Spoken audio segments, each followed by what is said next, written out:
Good. So,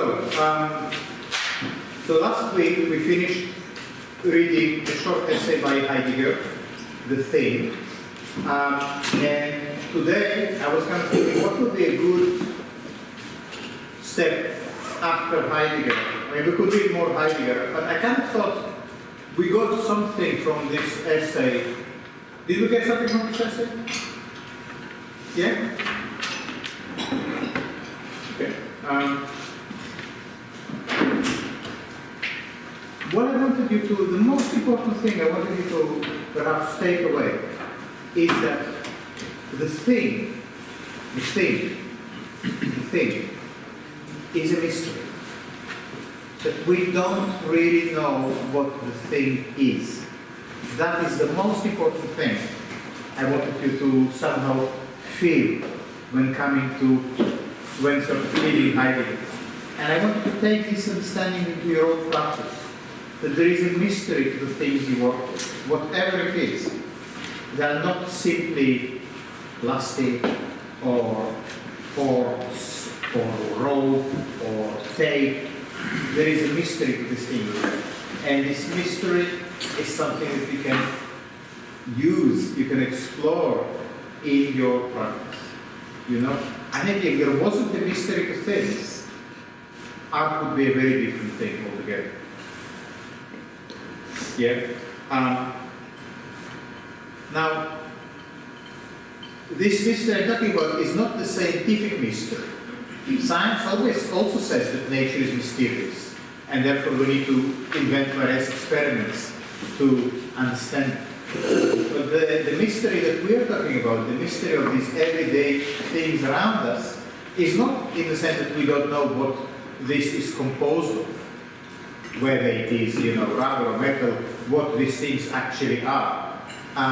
But that we don't know what does it mean that this thing is right here. It is. What does it mean to say that it is? It occupies some space, okay. But it does more than occupy, We not just occupy space in this room. We're also present here in some way. So this is also present. What this presence means,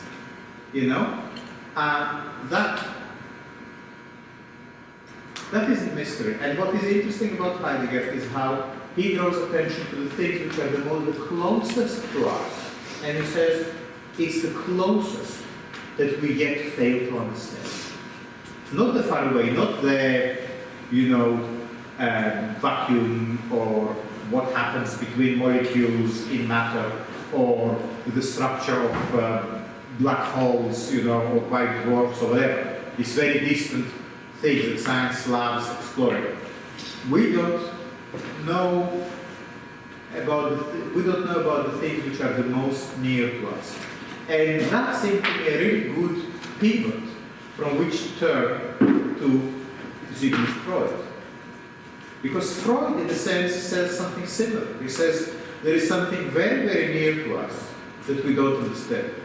However, for Freud, this thing that is near to us is not the thing, but ourselves. So while Heidegger says, let's look outside of us, but just very, very near to the things that are the closest to us, Freud says, we don't even need to do that. We can just look inside ourselves and we'll find there endless amount of things we don't know. So it's a very crude way of making some kind of connection between Freud and Heidegger. But I think this connection can sound deeper because both of them work really hard to undermine scientific rationality, to undermine the idea that science has the answers. For both Freud and Heidegger, science only has the answers to questions it is capable of asking. But there are many other questions that science never wants to ask, never wants even to know that there are questions to which science has absolutely nothing to say. And maybe before we go there, I'm going to show you one little thing, and that is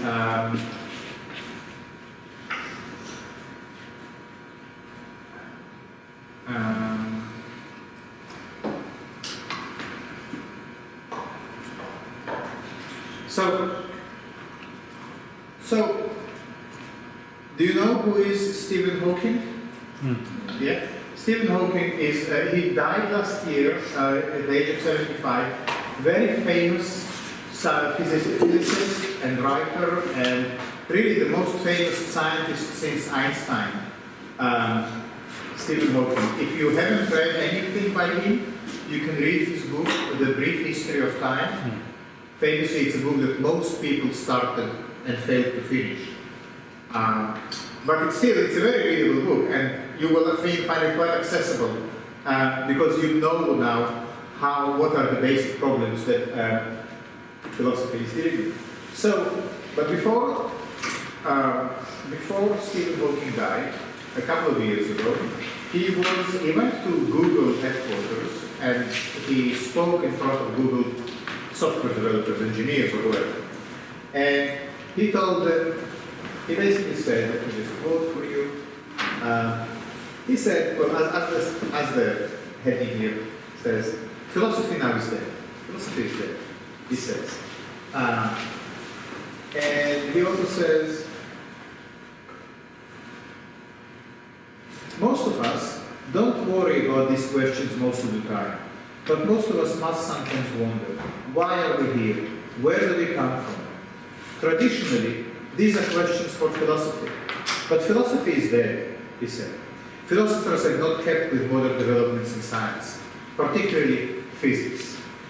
So that's a pretty damning statement from one of the great men of science of the modern era. But one has to wonder whether this, yeah, do you agree? It's quite a damning, perhaps we should just cancel the seminar and maybe ask a scientist to run it instead of me doing that. There is a tiny little problem with what he said. What do you think the problem is?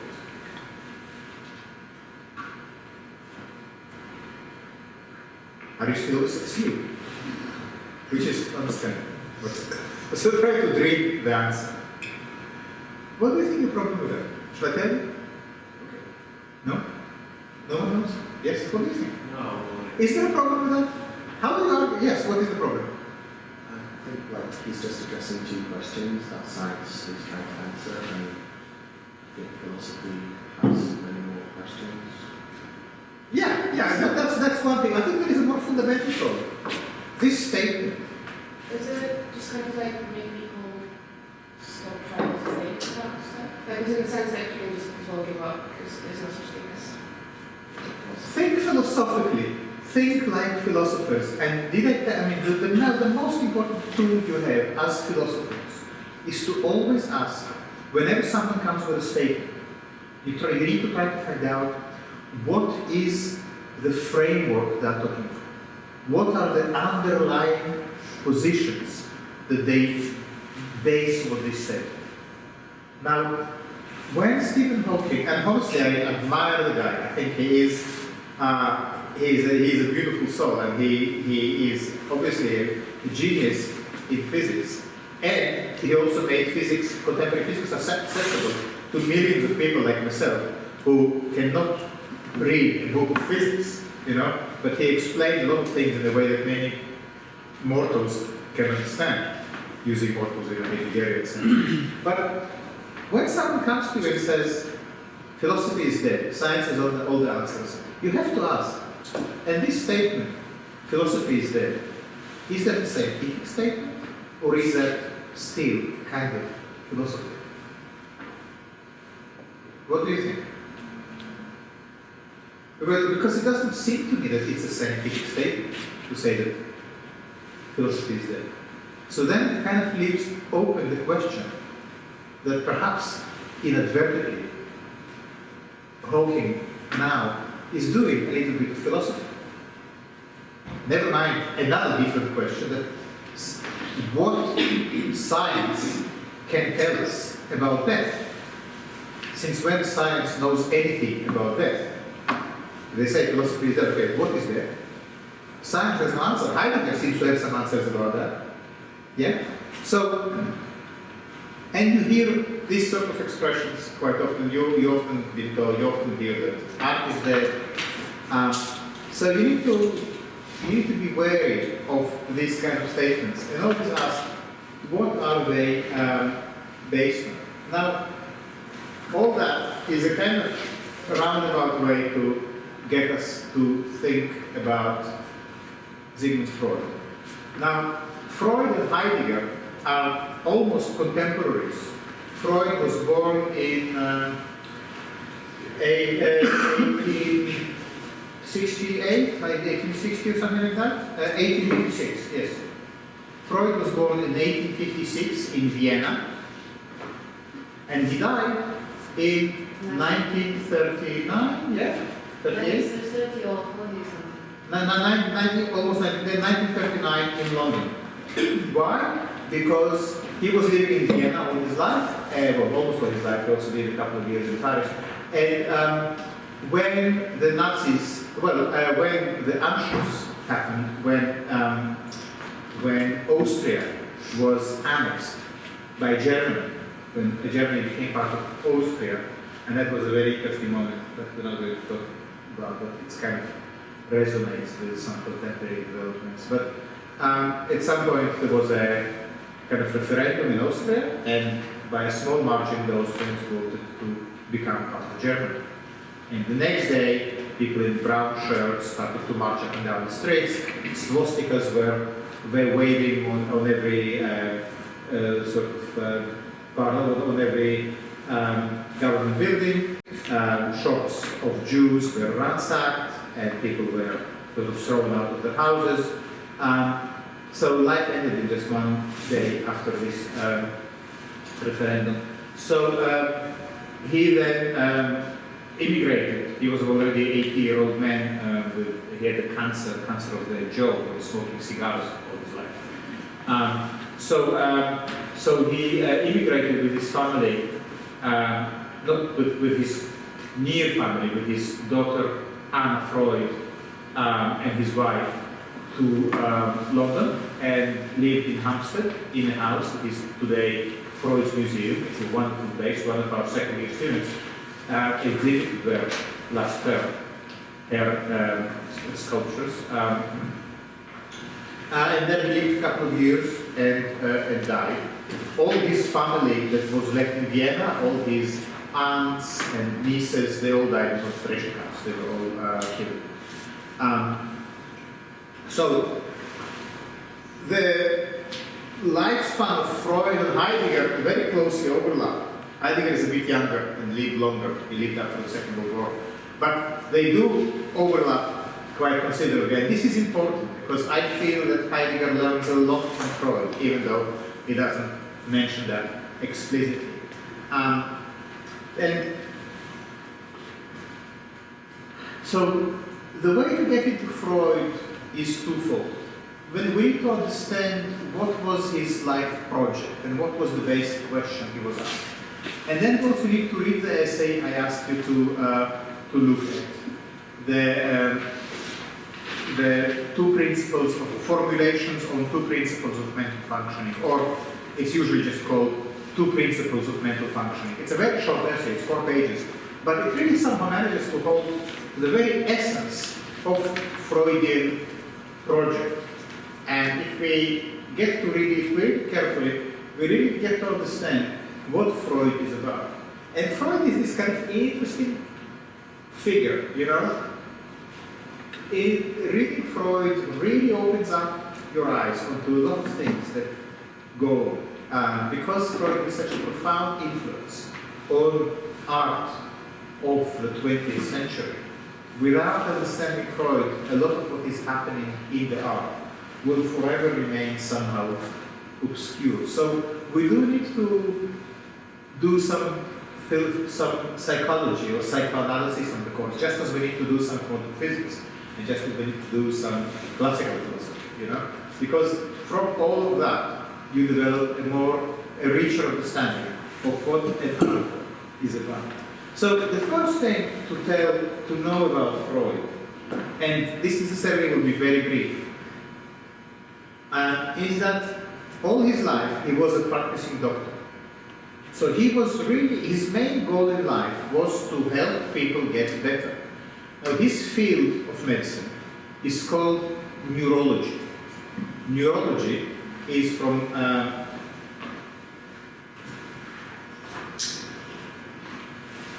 neurology is study of the nerve system. Nerve system. Yeah. Now, as a young doctor, Freud started to notice that he started to see clients or patients with various physiological symptoms that didn't have a physiological explanation. So, for instance, he would have a woman patient who had the right hand paralyzed. The right hand just wouldn't move. There was no physiological explanation there. Once when you test, reflexes and brain activity and whatever, there was no, it's not like there was an accident, it's not like a nerve was severed, it's not like, the shoulder was dislocated. Nothing like that happened, and yet the right hand would not move. Yeah? So it was, as you see, for a physicist, for a physician who is also a scientist and a doctor who tries to help people get better, there was a kind of challenge here, a conundrum, something unexplainable. How come a hand stops functioning when there is no physical, obvious or not obvious, no physical reason for that? And then you see it not in only one patient, but you see similar symptoms in loads of other patients. That there are some physical malfunctioning of the body that doesn't have a physical explanation. Yeah? So, medicine at the time of Freud didn't have any answer to that. Now, the first step to understanding what was going on happened when Freud and his colleague Brouwer started to use hypnosis to try to understand what is the reason. So, for instance, when this woman whose right hand is paralyzed, or she unable to move the fingers of the right hand, yeah, and this woman's health otherwise is absolutely fine, but under hypnosis, perhaps something is being revealed, that maybe one day this woman started to remember while being hypnotized. And you know the state of hypnosis. Anyone here was hypnotized? No? Yeah? Well, in the state of hypnosis, medical hypnosis, you can speak about or relive past experiences that you don't necessarily remember in your waking life. Yeah? It's a way to get to memories that are not available to you in your waking state. So under hypnosis, this woman says that one day she was sitting in the living room and there was a newspaper on the table, and she turned the newspaper around and there was an article there about her father, who was a famous judge, who was caught getting out of a brothel or something like that. Yeah? Something deeply embarrassing she found out about her father from this newspaper. She turned this newspaper around with her right hand, and since then, the right hand is paralyzed. The fingers don't move. Yeah?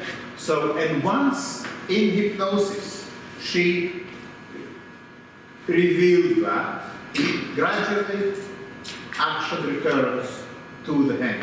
So once the doctor managed to move this suppressed memory from this unacknowledged state to a more recognized state, the symptoms gradually disappear.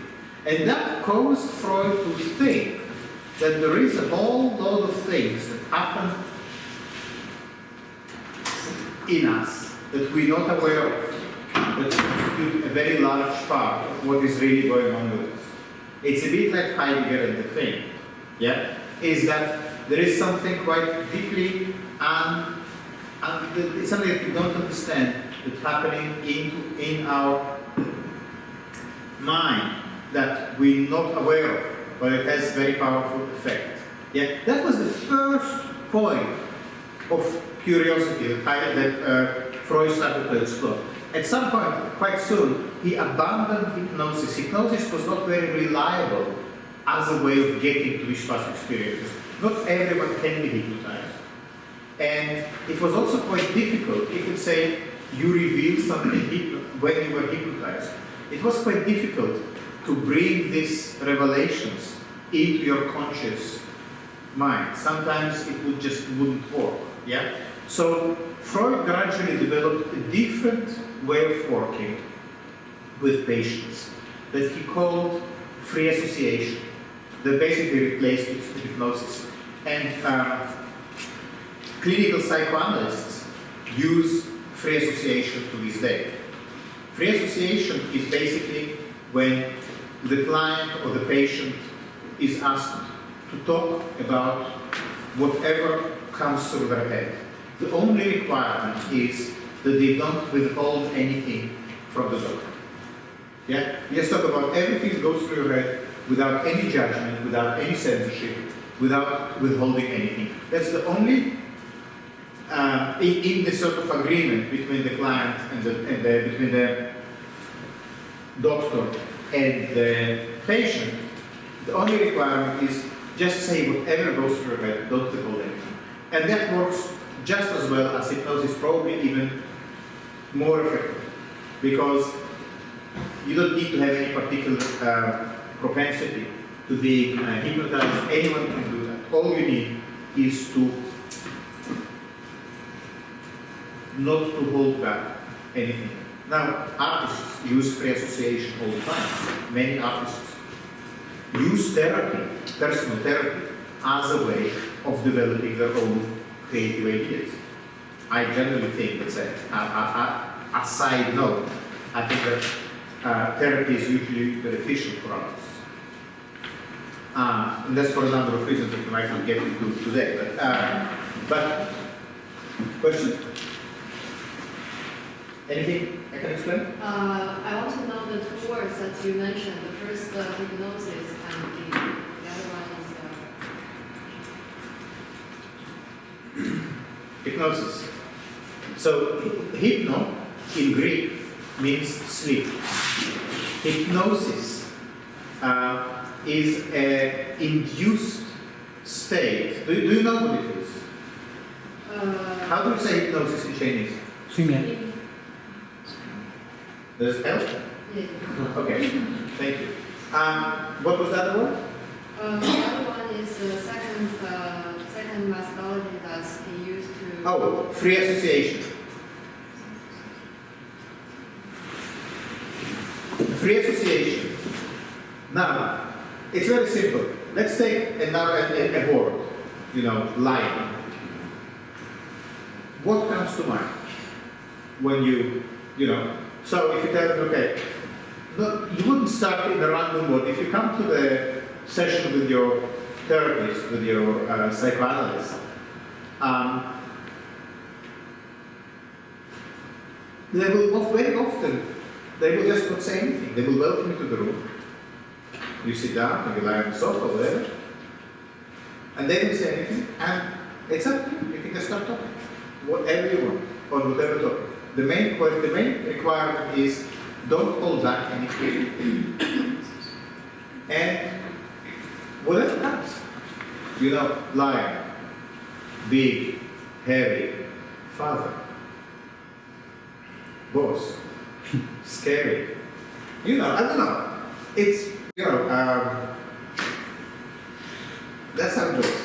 And it can go for a long time until you exhaust everything, until nothing else comes into your head in relation to this thing. Why lion? Because maybe lion was a dream you had last night. Yeah? Hi, welcome. So, how do you say free association in Chinese? Okay. So as I said, artists, very often artists and also actors use psychoanalysis, both as a way of dealing with the emotions that happen to them while they make their work, and also as a way to really work, to kind of go deeper into what is going on with them and to find out more about themselves. I will also mention as a side note that we have a very good counseling service here. So anyone who wants to try something of this practice can just go and speak to one of our counselors. Now, so free association, hypnosis. So that's how Freud developed his method of finding out what is going on besides the thing that we are aware of. Now, once he started, yes, this is a little side, but if you go into counseling with the intention of doing free association for the purpose of experimenting with free association, would you come up with a completely different outcome than say having a trauma that you're trying to? oh, the trauma will come out. You think so? Oh, yeah. All the same. I think so. Yeah. Okay. I'm just curious. Yeah. Well, look, because it's still you know, and we will see in a minute because we're going to talk about Freud. There is no one here around this table or anywhere else that doesn't have a trauma. That's according to Freud. Everyone carries a trauma. So some people have less trauma than others, but every one of us has a trauma, and that the trauma is to do with the very early stages of our upbringing, of our life. We're going to talk about it very soon in a minute. So you can go to therapy because you are curious about psychoanalysis in general. You can go to therapy because you think it will help you make your art, or you can go because you think it will help you feel better. And going to still work, you know. You don't need to feel that your life is ruined or that you are, completely broken before you go and speak to a therapist. I see almost like going to the dental hygienist and getting your teeth cleaned from time to time. It's a mental hygiene, if you like. Now, I'm just saying because we're going to go into this text, and it's important to understand what method Freud is using, what method Freud developed in order to look at what he calls the unconscious. Yeah? So are you familiar with this? This unconscious? Did I spell it correctly? No? Yes? So I think your lesson pass. One, no. Between analysis should be a nice, right?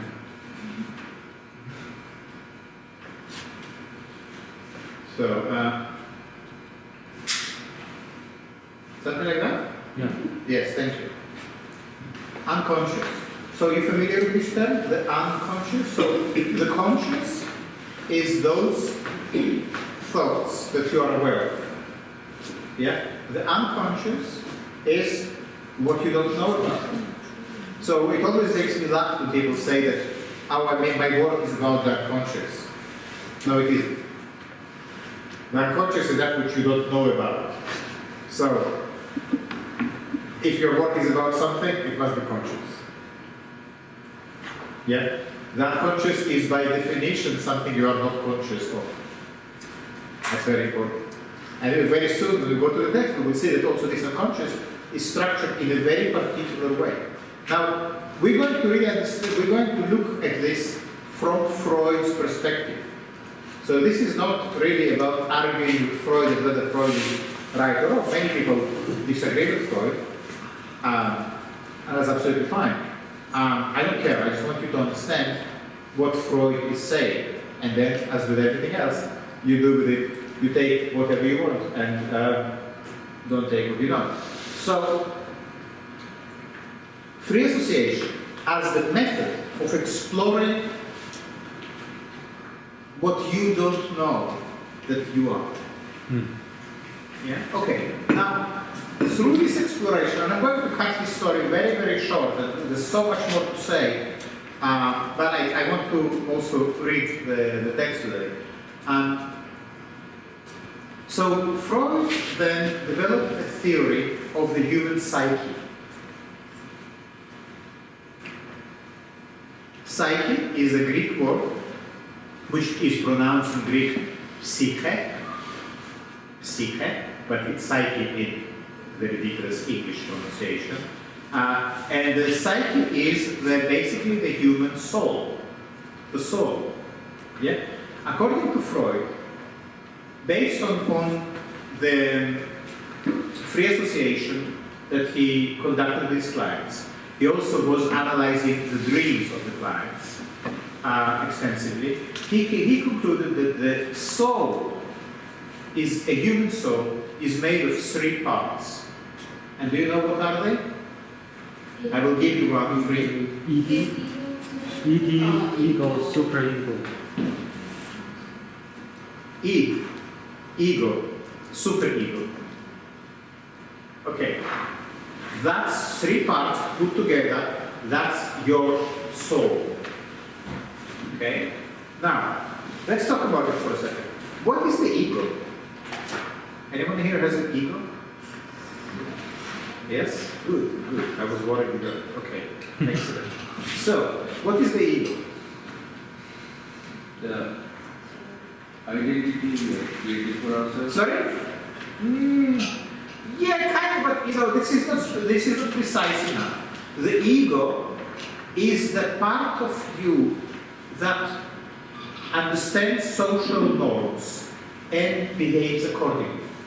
So, it's your ego who told you to get out of bed this morning at the right time. You probably, when the alarm rang, you said, oh fuck it, I'm just not going to do it. You know? If you had this thought going through your head, what if I just stay at home and watch Netflix all day? Wouldn't that be cool? That was the ego talking. That was the ego saying, oh, just stay in bed, you know? Let's just not do anything today.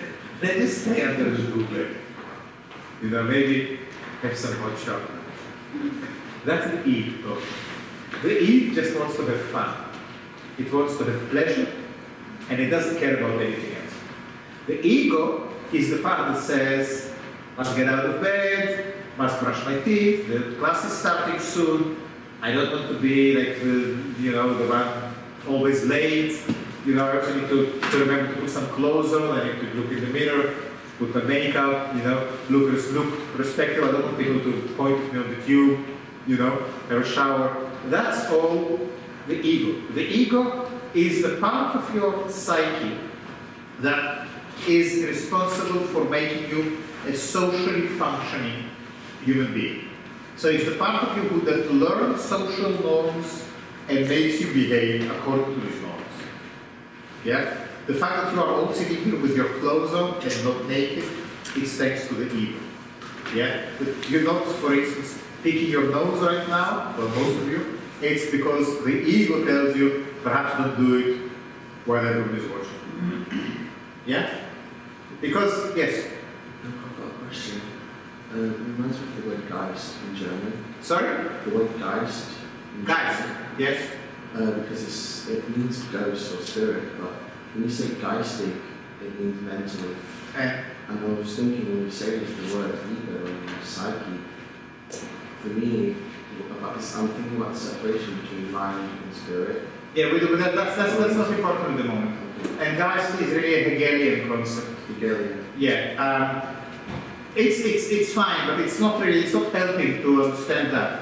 The ego, what we want to really take away from the ego is the part of you who understands social norms, to the extent that you, and when the ego is damaged, one of two things can happen.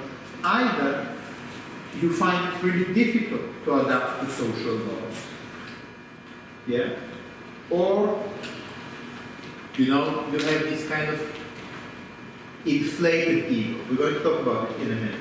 So the id, and in German, id means eat. It simply means eat. So we go back, ego, eat. So the id, the ego, the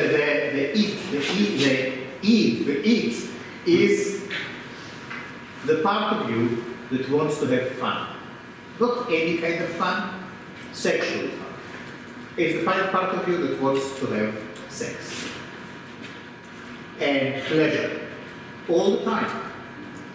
24 hours a day. Pleasure, pleasure, pleasure, pleasure. Give me, give me, give me, give me. Yeah? That's the it. Now, in this story about the morning, the ego got you out of bed, got you to sort of put makeup, brush your teeth, comb your hair, clean your shoes, maybe. The id keeps saying, oh, this is really not fun at all. Why won't you just stay at home? Why won't we go and do something nice? Have a hot bath. So much better than going out into the cold. But the id doesn't want to get out of bed. The bed is his favorite territory. The superego.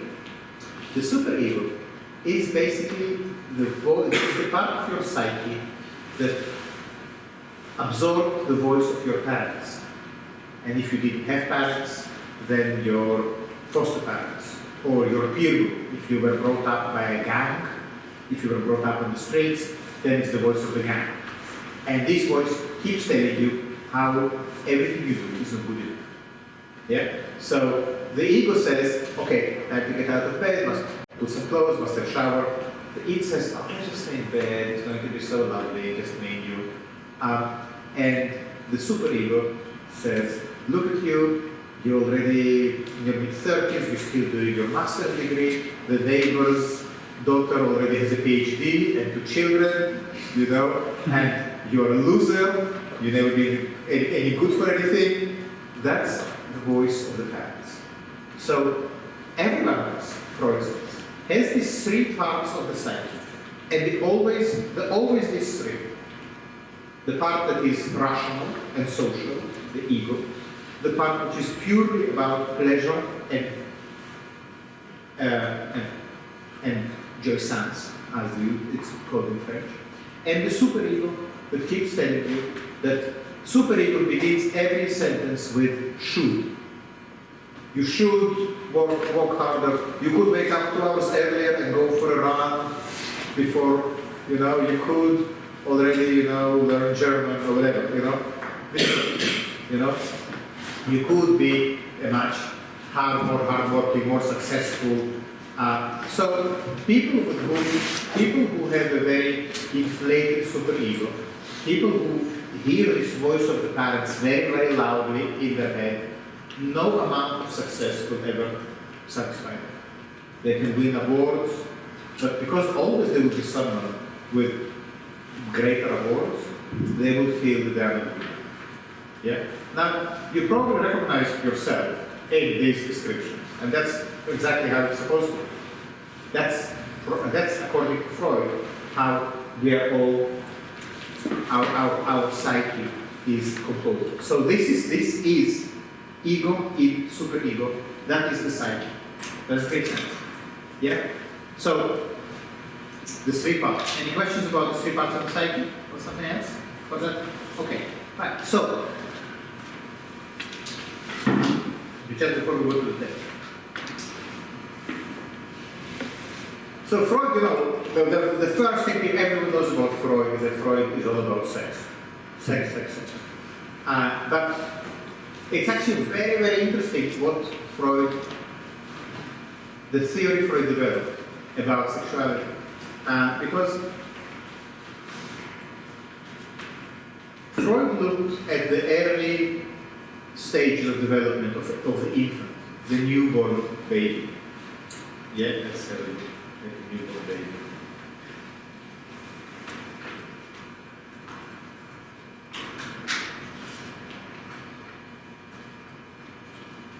Okay.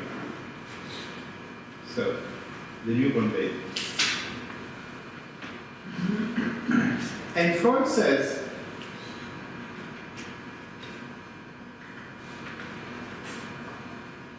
because I want to talk to you very briefly about the traumas. And because I said earlier, everyone carries a trauma. And just to explain what it means. The newborn baby, let's say born in absolutely ideal conditions, there is a mother nearby, there is the warmth, there is the breast, there is the milk. The baby is happy. Yeah? So, all this happiness continues until something is wrong. So, at some point, the baby might start feeling hunger, but there is no breast nearby. Or the baby might start feeling wet, but no one is changing them or drying them.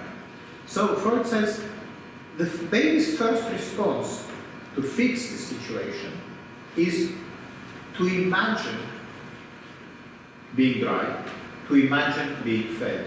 Just like in dreams, when we have a difficult situation, we imagine a solution to it. It all happens in the imagination. So the first response of an organism to some kind of distress is to imagine that it goes away and instead something nice comes. However, if the causes of the distress are external, then imagination doesn't help. You can imagine that you are dry, you can imagine that you are fed, but very soon this imagination crashes against reality. And then you realize, on some level, that imagining doesn't really make things better. Not everyone understands it. Many others still don't understand that imagining things doesn't going to make things better. And then the baby starts crying and waving arms around and making some noises. And often that is enough for the things to get better. Because then the mother says, oh, poor thing, you must be hungry. Here, breast, milk, nice. So waving, crying stops and happiness ensues. Oh, poor thing, you wet. Okay, nappy off, nappy on, dry, happy. Yeah? So the baby in that way learns that imagining good outcomes is not enough. You also need to act in a certain way to cause things to change. But you need to realize that the first instinct is to improve your situation simply by force of the imagination. Freud is talking about, not Freud actually, a disciple of his, Bion, talks about a client of his, a patient who has severe neurosis, and the patient is traveling on the train to see the doctor, and the patient missed the stop. So when he realized that he missed the stop, he opened the door of the train and got off, even though the train was in motion. Yeah? And that's an example of someone who believes that you can change reality simply by fantasy. Yeah? Of course, there was a very unpleasant encounter with the pavement, and reality came back in an unpleasant way. But the instinct is very interesting. The instinct is very much like this newborn baby, that if something is wrong, you can just imagine it getting better, and it will. Yeah? I think that is also quite interesting in terms of thinking how you think as an artist. Yes? Isn't there some overlap between that instinct and faith? Faith. You mean religious faith? I agree with you, yeah. I mean, Perhaps religious or yeah. Because if you look at the Bible, at the first pages of the Bible, Genesis. You remember the first pages of Genesis? Maybe you don't, never mind. But how God creates the world. Shall we just have a look at this?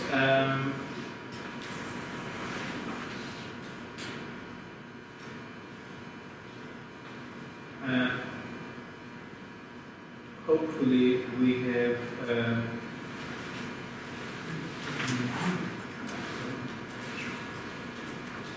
okay, so the Bible, my friends. in the beginning, and that's King James Bible, King James translation, the most beautiful in the English language. In the beginning, God created heaven and the earth. And the earth was without form and void, and darkness was upon the face of the deep. And the Spirit of God moved upon the face of the waters. And God said, "Let there be light," and there was light. And God saw the light, that it was good, and God divided the light from the darkness. This is very much a baby mentality. God is like a baby. God really can wish something and it happens. Yeah? God can say, "Let there be light," and there was light. God doesn't need to say, "Okay, we need light, so we need turbines, light bulbs, we need to invent induction." No. For God, the only thing you need as a God to have light is to say, "Let there be light." Yeah? As if a smart home. Do you know what is a smart home? You come into your house, you clap, and the light goes on. Yeah? You have that? You have Alexa? Yeah, this kind of thing. So, in a sense, Alexa, yeah? But like also faith is kind of just like in the understanding of like connectivity in like a phenomenological sense. You know that like I know, but I think that I understand what you're saying, but I think that is kind of the only important thing about it is that the religious mindset is like that. Is about omnipotence. What does it mean to be omnipotent? to be allowed. Exactly. Omnipotent. Omni means all, potent power. All powerful. Yeah? So the baby, the newborn baby, believes, according to Freud, we didn't ask a baby, so we don't know, that they are omni-powerful because they can cry and things get better. They can wave their hands and things get better. Yeah? It's interesting how devices like Alexa really bring us back to this stage, to this newborn state.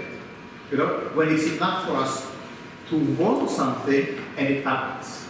Yeah? So if you talk about this religious element, yeah, religion is often, and Freud talks about it in his essay specifically, so we're going to go to that, how his understanding of the psyche, of this moment of the newborn, helps to explain what religion, what all religions are about. Religions are about this inability to grow out of this baby mindset. Yeah? So the baby believes they're omnipotent. Now, there are adults that believe that they're omnipotent as well. We're going to go to that in a minute. But let's just go into the newborn baby. So, at first everything is fine. But then at some point, you know, the mother says, or the grandmother says, well, it's enough of this breastfeeding. He or she should start getting the bottle or, you know, solid food, something. So, next time the baby gets hungry, he knows what to do, or she. Wave your hands, cry a little, and breast will appear. And everything will be nice and warm, and sweet, and beautiful. But no, the breast doesn't appear. You wave your hands, the breast doesn't appear. So they give you this cold rubbery bottle, you know? we had an agreement, you know, we had a good thing going. What happened to you people? Don't you understand what I need? No. Plastic bottle. No. So, welcome to the world. This is your first trauma. It's called the oral trauma. Now, Freud says that this oral trauma is caused by the realization that, but caused by the pain of experience when the breast, you didn't know that the breast belongs to the mother. It was entirely part of you. You know, because, you know, it was just part of what you are. It was this thing that gave you pleasure and warmth and softness, and you know that this connection with mother's skin is so important. There is a famous experiment. These psychologists, the kind of experiments they do, I really want to put them in a cage. But a baby monkey was in a cage with two sort of, how to say, with two monkey-shaped creatures. One had a milk source, but was made of hard metal. The other didn't have milk source, but was made of soft, cuddly material, like a fleece, yeah? So this baby monkey went to the soft one, even though it couldn't feed, because, and it kind of proves that we really need this connection. We really need this, the cuddle, the embrace, even more than food. Yeah? Now, I have a lot to say about people who do this kind of experiments on animals, but that's for a different session. So the breast is not just a source of food; it's really the world of the baby. That this breast being taken away is a massive traumatic effect, traumatic event. And Freud says that, you know, those of you who in the tea break, in the coffee break, run outside for a cheeky cigarette, are those for whom this pain of the trauma of the breast is not resolved. You know, sometimes it can be managed better, and sometimes managed worse. For some people, this denial of the breast was more traumatic than for others. And those of us who suffer from bite their nails, eat or drink excessively, and are, you know, speaking various projectiles into our mouth, are those who this trauma is still acute. Yeah? Now that happens when you are, what, like 4 months old. At what age generally children are being weaned of the breast? I don't know, anyone else?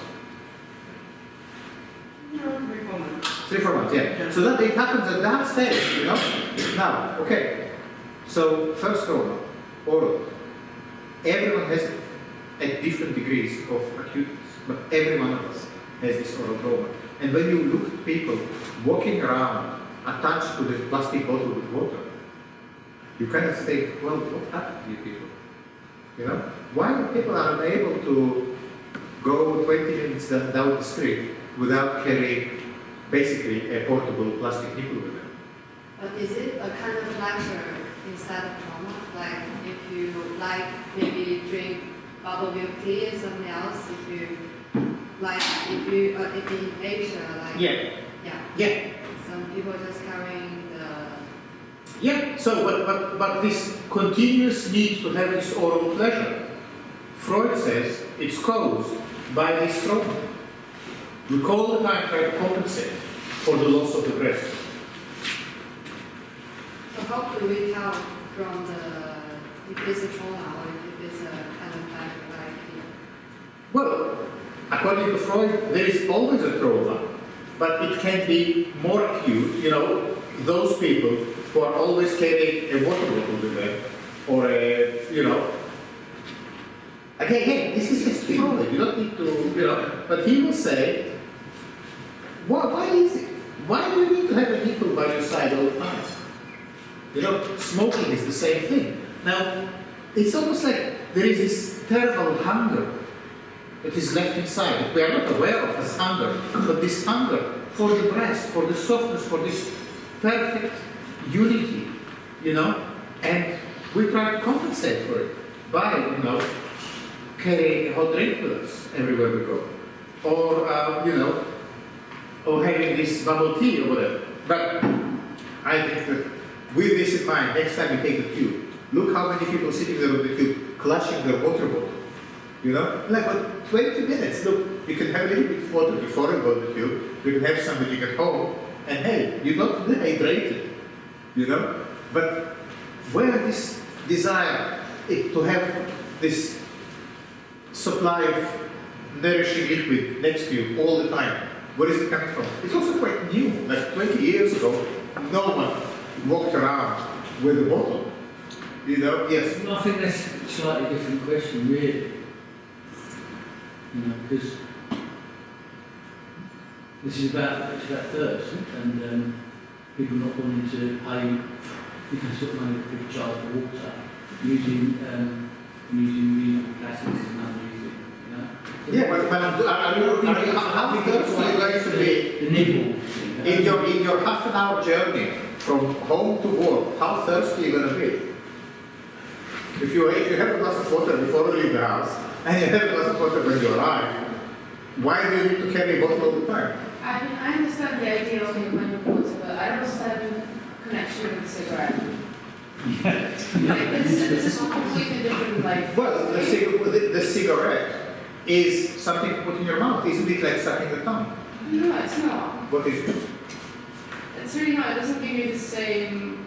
It's not the same. No, but because it's a socially acceptable thing to put in your mouth. It's really not, though. Not well, less. Okay, but vaping is the same thing. Oh, I hate it. No, cigarettes after sex, people do that. And Oh, I that's think- what it's just the looks, isn't it? No, but my partner did that, and it was like crazy. It was like an instant thing that would like, and see together, and then suddenly it was like, oh, I need a cigarette, and then they'd just be like really, I could tell it was like a little, like comfort, like a proper comfort thing, and then I was like, oh my god, it's like a. So just to answer, because I think these objections happen all the time. That's how Freud sees smoking. Now Freud himself was an avid cigar smoker. That's what also killed him. So he didn't exempt himself at all from this. And Freud self-analyzed and spoke about it.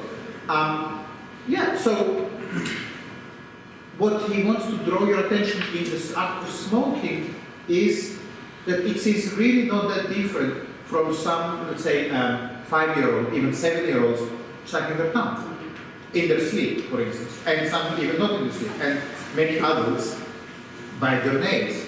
Now he says all these actions like smoking, nail biting, tongue sucking, or many small children after they've been already weaned from the breast, if they have their sort of blankie or whatever, they would be sucking a corner of the blankie, yeah? All these activities are replacements to the mother's breast.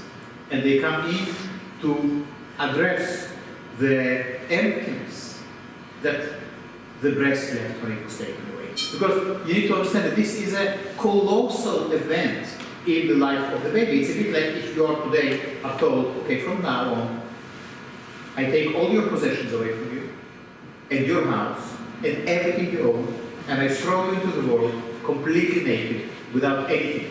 Now go and live. That would be quite traumatic. Yeah, that's what happens to the baby when the breast is taken away. Because the breast was the whole world.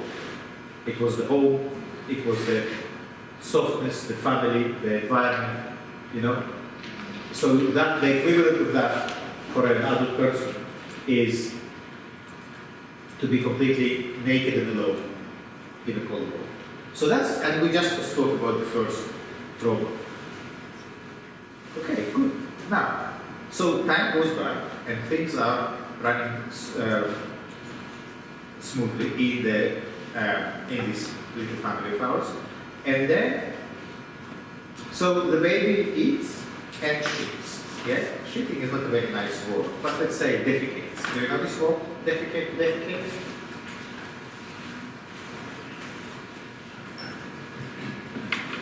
Yeah? Basically, excrement. Do you know this word? Excrement? Yeah, it's an important word, So the baby eats and shits. And every time, I don't know if you've been around babies, but my good friend recently finished his PhD and made a child. And anyway, so he says, oh, yeah, come in and see something. And I come into the bedroom, and he is lying there, the baby, with this big pile of smelly poo. Isn't that gorgeous? So the baby, in every stages, every time the baby makes a pile of poo, pile of shit, Everyone absolutely adores the baby. And oh, great baby, fantastic baby, you know, well done. You know, now the baby thinks to itself, we can only imagine that, well, that's really great if they like it because there's more where that came from. I can continue producing this stuff that makes them so happy. And by the way, as artists, you know where this is coming from. Every Monday, you bring here your shit and you present it to us. And then you're surprised why we're not completely in love with what you made, you know? We're like, this is my own, and I give it to you. It just came from me. Here it is, you know? So, this baby is shitting and everybody's happy until, again, time comes when the parents say, well, isn't it about time he or she learns how to use the, what's it called? The toilet? Yeah. So, next time, the baby did this thing and lying there waiting for everyone to come and say, oh, genius, you know, encore. They come and say, that baby, you need to hold it in, you need to learn how to use the toilet. So that's how the anal trauma happens. The anal trauma happens when suddenly you realize that something you did naturally and it was absolutely fine and everyone was happy, suddenly it's no good. It's forbidden. And you get punished. Now, Freud writes about it very beautifully. You need to consider how complicated it is for the baby to understand what the adults actually want from it. Because what does it take?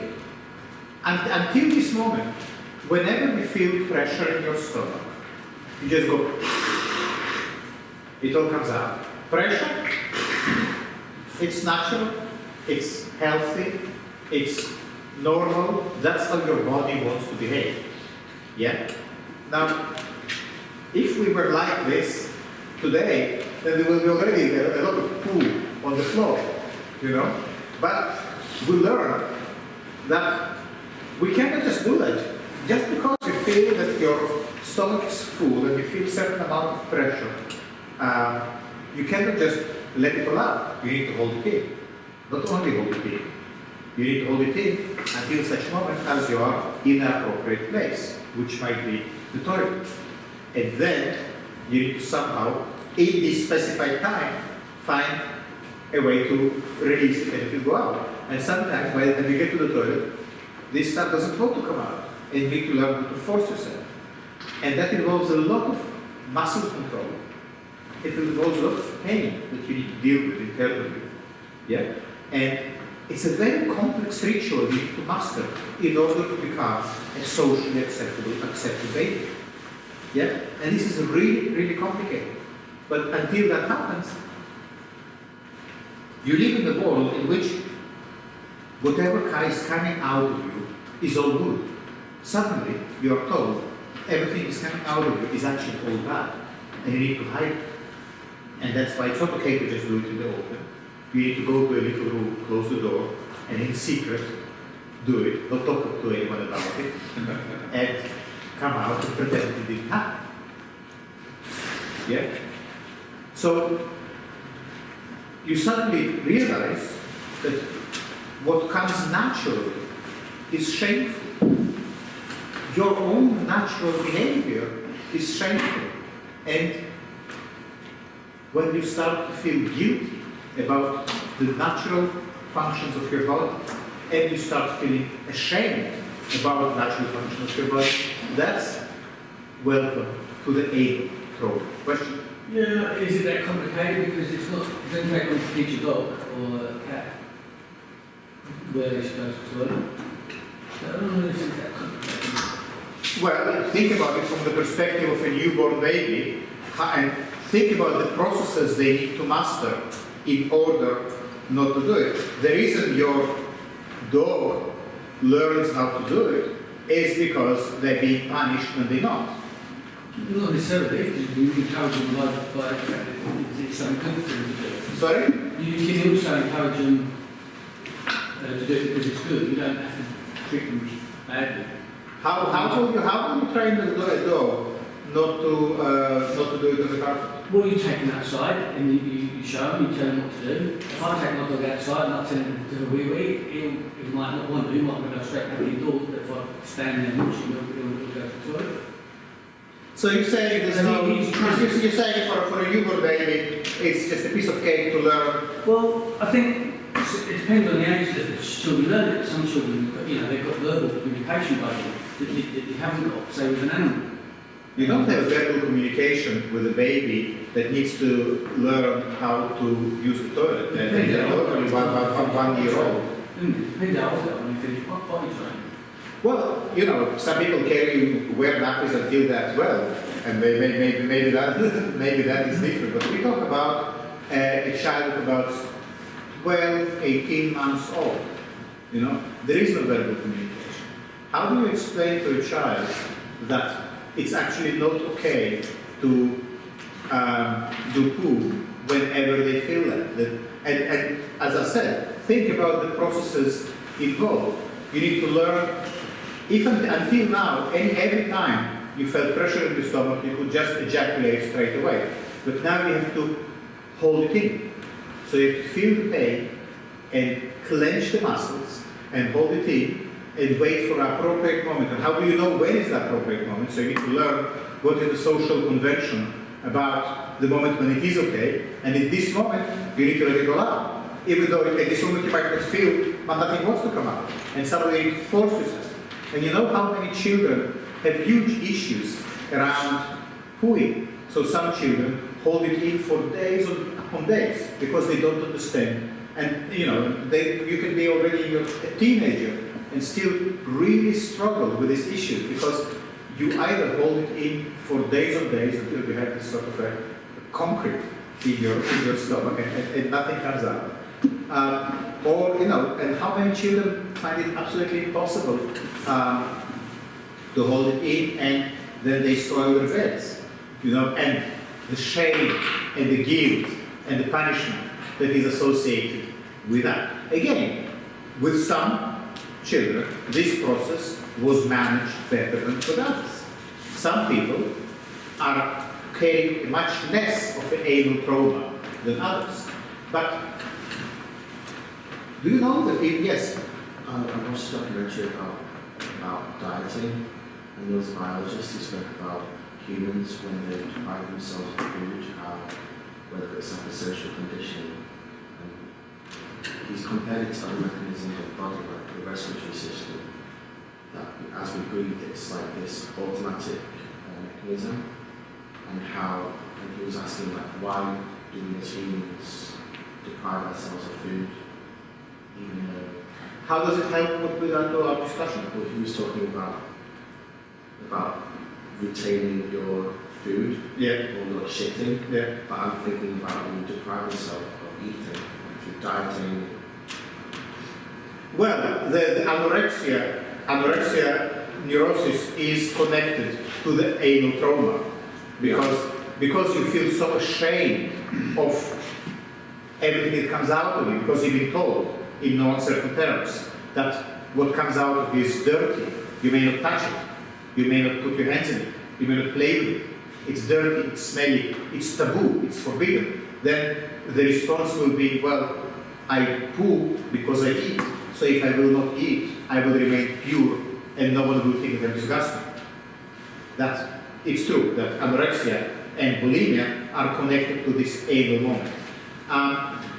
But the way this trauma manifests in adult life, in the same way that the oral trauma is manifests through various projectiles we put in our mouth, the anal trauma often manifests in people who are incredibly tight, who need everything to be really, really neatly arranged, whose desk is absolutely perfect, spotless, or put, and that is this response. You think I'm dirty, you think I'm messy, well, I'm not messy, everything is very, very neat, I'm very neat with all my ejaculations, it's all in the right place. So these kind of people can become obsessive perfectionists, for instance. Or, on the other hand, they can be someone like Jackson Pollock, you know, going and spreading their mess all over. Do you know the work of Manzani, Artistship? Very interesting piece of work. That is Mère d'Artiste.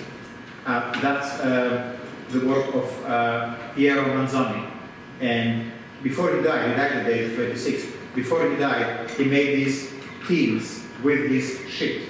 And you can buy them. They are very highly collectible. I mean, you cannot buy them because they are hundreds of thousands of pounds, each one of them. But that's very interesting, this artwork, artist shit, because it is very much to do with what Freud is talking about in terms of the anal trauma. Because the artist is someone who is stuck in the anal phase. The artist believes that what comes out of them, everyone should be so happy about. You know?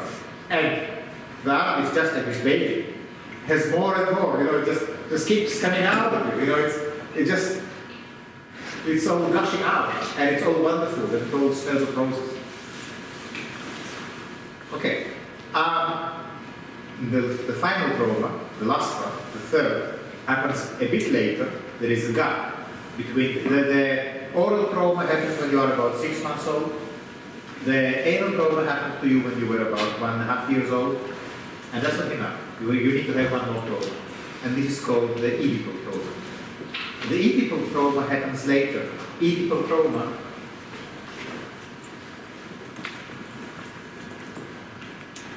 happens. Did I spell it right? OE. Okay. Oh yeah. Oedipal trauma is based on the Greek story of the king Oedipus, which we're not going to get into at the moment because I just want to get to the Freudian notion. The Oedipal trauma happens when you are a young teenager, let's say about 10 or 12 year old, and it happens actually differently to men and women, to boys and girls, which we're going to briefly touch upon. But at that age, you are growing up in your family, you have a mother and father. Now, Freud was was doing his research in Vienna, in bourgeois environment in the beginning of the 20th century. It was very different world to ours.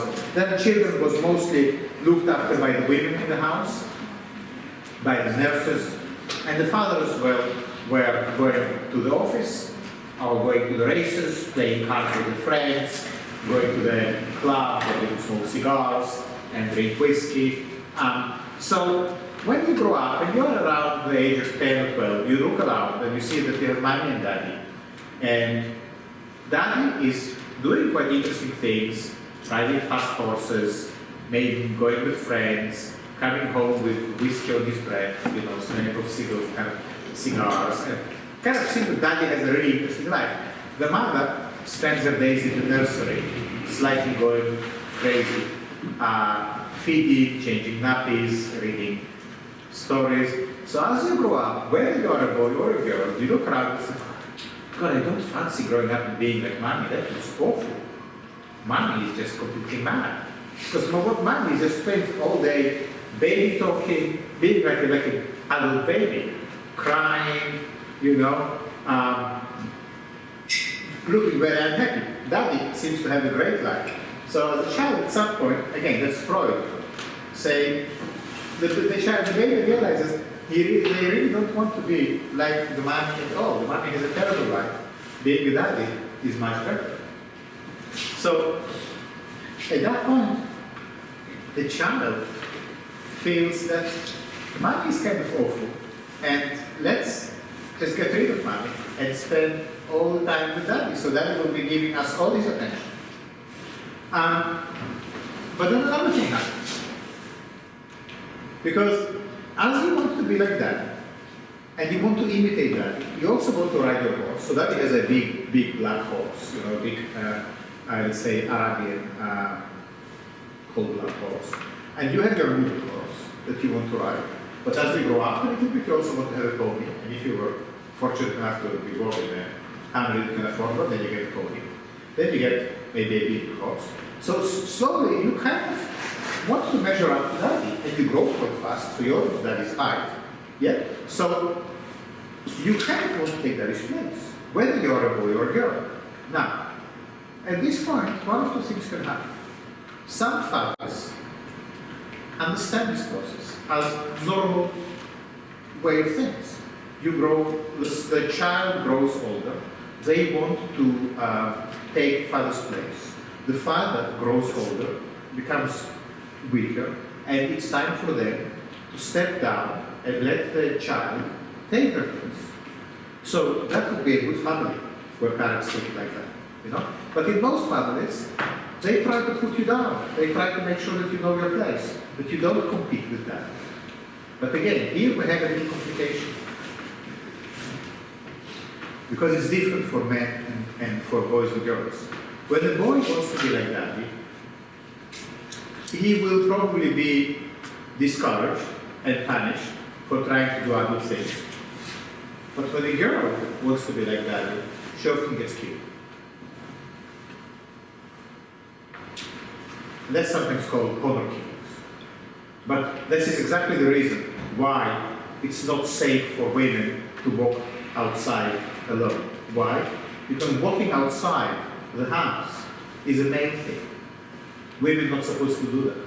When you walk outside, you kind of take men's place, because your role is in the house, looking after the children. If you left the house and you are on the street, you are in the male territory. You are competing with men. You are challenging men's authority, and your life is in danger. That's how it happens. That's why, again, that's how Freud understands the society. We create a society in which the role of the woman is inside the house. And when you try to leave the house, you challenge men. And all it takes is one insecure man, insecure in their manhood, for that to end up very bad. And that is very interesting, how this moment of growing up and wanting to be like that plays out differently between men and women. Yeah? For boys, it can be very traumatic, that they are not allowed to do other things. For girls, it can be very, very dangerous, life-threatening. So, a lot of the feminist discourse, psychoanalysis and Freud is dealing specifically with that. Yeah? Shall we take a little break? You must probably want to have a cigarette or something. Okay. Can you come back at 12:15?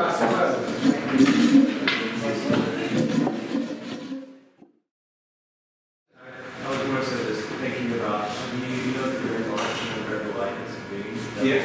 thing about Solomon, son, and shitty. Yeah? Just it's about like the Adam shit in the Garden of Eden, and the idea of it being the first shade of black. Yeah.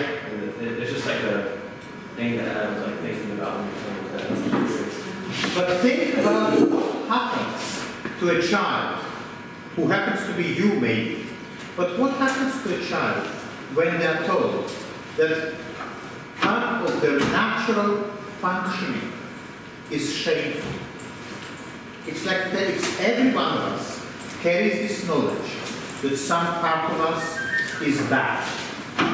And when you are told that some part of you is bad, you start feeling shame. And when you start feeling shame, you start feeling guilt. When you start feeling shame and guilt, that is the end goal. Now, and what Freud is saying, this is unescapable. Everyone has that. Because that's how you learn to be a socially acceptable human being. Yeah? Now, clearly, there are some people who don't accept that, and there are some people who will take shit in the open, or, will not wait until they go to the toilet. And these people, guess what? They are not welcome in society. They normally get locked up or something like that. Yeah? So, in order to become accepted into society, you need to accept that part of you is shameful. That is the price, the ticket, the price of the ticket to enter human society is shame and guilt. Yeah? Now, yes. Those traumas, where do they operate? I mean, in Where? in the ego or in the id or superego? They operate, well, in all three, but in different ways. The id is the part that wants to defecate whenever you feel pressure. The ego is the part that says you need to wait. Don't go now. Wait until the break and go to bed. Yeah. Then wait. The superego says you're a dirty, shameful, smelly human being. You should be ashamed of yourself, and everyone can see how disgusting and smelly you are. Yes. So only after knowing that we cannot sit everywhere, isn't only after that the ego is built, Yes. and that knowledge also affects the ego. Yes. Okay. The ego is the part that learned these social codes. The id doesn't want to learn any codes, just wants to be in the state of the baby that I allow to do anything that he wants and just wants to have pleasure. The superego is the parents that say, bad baby, look what you done. Yeah? So, okay, I think now we're just going to look at the text. We have enough material to actually see what the text is saying. It's a very short essay. We will probably read it today and next week. I want to give you some more details about Freud later on. So we're going to finish a little bit earlier today because we have a meeting, what's it called, the course reps meetings at 1:30, and Alex asked me to chair it, so we're going to go, we're going to finish 10 minutes earlier today.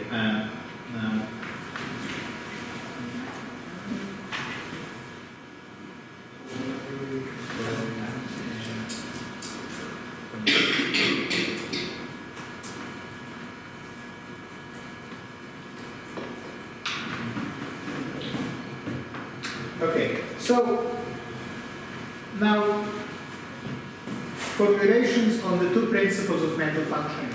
Before we begin, I mean, assuming that some of you read this text, what are the two principles of mental functioning? Pleasure principle and reality. Good. Yeah, very good. Anyone else knew that or came to discover it? Okay, we're going to see how it actually builds up. So,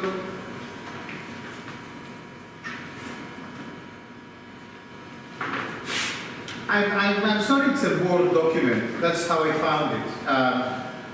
But I hope it's possible to read, even though it's not very welcoming, it's very nice to read a document like this. But formulations on the two principles of mental functioning, or two principles of mental functioning, that's how it's normally called.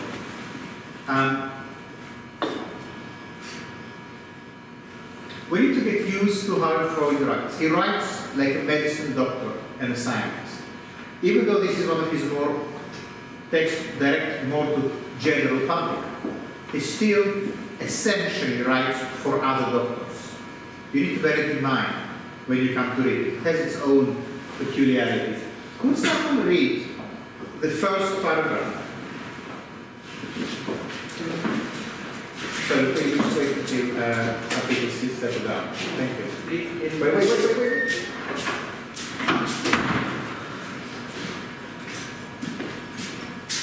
I was just going to say that there's like a postscript where he says that this is actually like a almost as a thought diary at this point, and not so much a final word. Yeah. So you're saying that like the way that it's written as like as a scientist for scientists is like it wasn't a final piece for the public in a sense? Well, he did publish it in his lifetime. It was published in a journal of psychoanalysis. No, I was saying that while it is probably one of the more accessible pieces by Freud, it's still written as almost everything he did for other professionals. It was published in the Journal of Practical Psychoanalysis as a tool for psychoanalysts. He has other texts which are much more scientific and others which are much more popular because he also wrote a lot of philosophy and a lot of sociology. I'm saying we need to get used to him writing in a specific kind of scientific way, and it's okay. Anyway, let's just see how it goes. So Lisa mentioned. Yeah. We have long observed that every neurosis has as its result, and probably therefore as its purpose, a forcing of the patient out of daily life and alienating of from reality. Okay, wait, let's stop here for a second. We're not going to stop after every sentence, but just what do you understand from this first sentence? We have long observed. Can you read it properly? Is it too small? Is it difficult? Can you read it? Yes? Okay. No. Can you read it? Oh, yes. Is it big enough? Yeah? That's all I ask.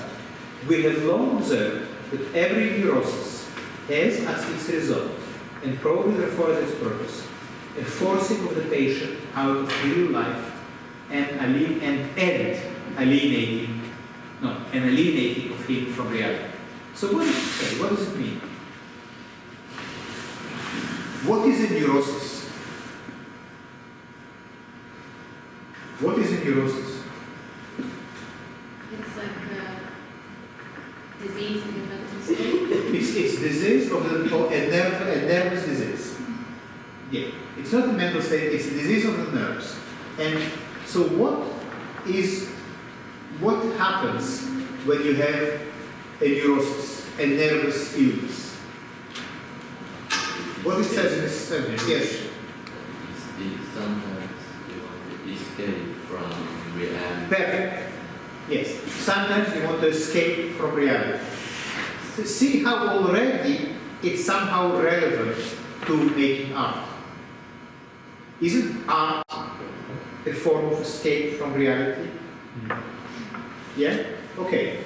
So,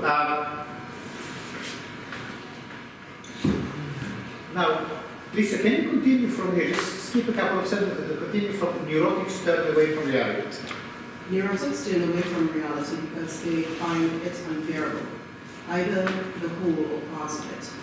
The most extreme type of this turning away from reality is shown by certain cases of hallucinatory psychoses which seek to deny the particular event that occasioned the outbreak of their insanity. But in fact, every neurotic does the same with some fragment of reality. Okay, so why people with neurosis turn away from reality? Because reality is unbearable. Is reality bearable for you? Are you okay for you? Not bearable. Well, that's the whole point, you know. Do you really have to be neurotic to find reality unbearable? But what if reality is really, objectively, unbearable? Then what? That's one way.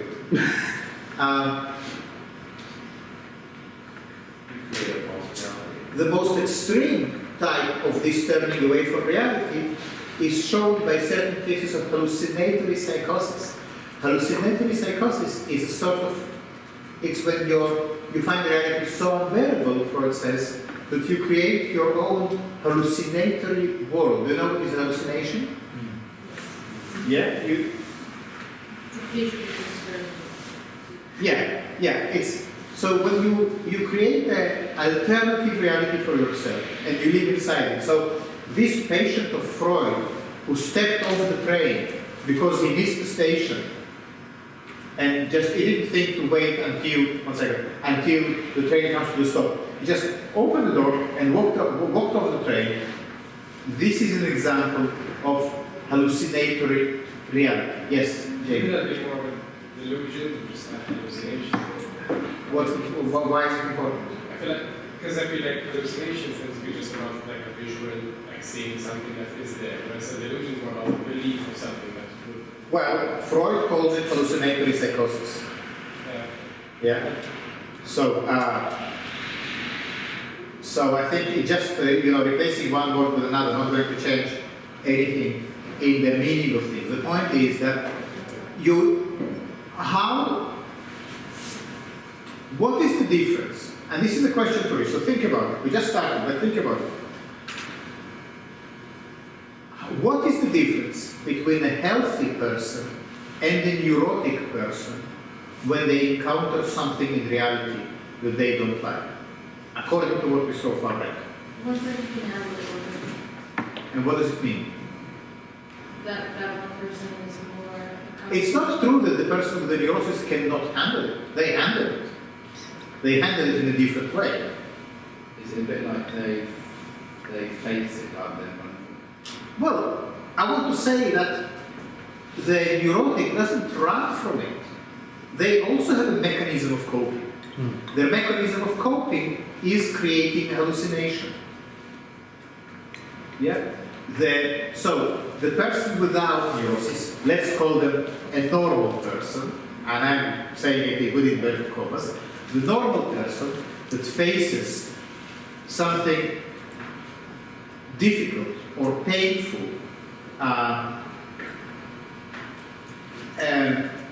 in reality, a normal person will deal with it by acknowledging that reality is painful. The person with a neurosis will deal with it by creating alternative reality when there is no pain. So an example would be like my childhood parent died. Yeah. A normal person accepts the pain of life is accepting the death of people they love. And a neurotic person will say, oh, they've gone to heaven and I'll see them again. Well, what's one way of saying it? But I think actually this is a good example because Freud has actually in the same book an essay that's called Mourning. And melancholia. So listen. Mourning, it's a different essay, Mourning and Melancholia, where it speaks about two responses to grief, to losing a close person. One of the neurotic and one of the, let's say, normal person. I don't like this term. But if a close friend died, the normal person will mourn their death, will cry, go to the funeral, mourn their death, but accept that they are dead, that they are not coming back, and will learn how to live with this knowledge of loss. The neurotic person who lost a close friend in their life, a close person, is unable to acknowledge that they are dead, unable to acknowledge that they are lost. They continue, they find themselves in the impossible situation in which for them internally the person is not dead, externally they are not here anymore, and they get depressed. So it's not about afterlife, it's they just become depressed. And that's melancholia. So depression, to a large extent, according to Freud, is this escape to alternative reality, is this inability to match the internal state when the friend is alive and the external state when he is no more. Yeah? That's for a neurotic. These two things, it's just how can you coincide it? You know that they're here, and yet they're not here. The other person who is not neurotic says, yes, they are not here, I really miss them, it's hugely painful, but they're gone forever, they're not going to get back, and they're just how it is. So And Freud distinguishes between the two responses. If you can process loss and accept, then you can continue living. It's not that you're going to be, oh great, you know, everything's fine. No. You carry the loss with you, but what you feel inside and the reality are the same. In the reality, the person are not there, and inside you know that they are not there. Yeah? But the person with the neurosis, the reality is that they are not there, but inside they are still there. And that creates depression. Does it make sense? It's interesting, isn't it?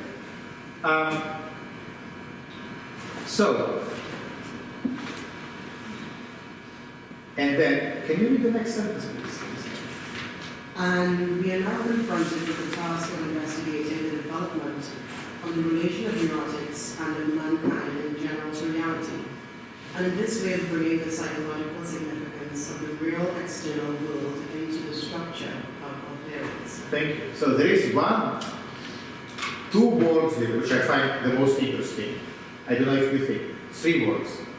What I find fascinating is, so just highlight this so that you see what we are looking for. And we are now confronted with the task of investigating the development of the relation of neurotics and of mankind in general to reality. That is very interesting.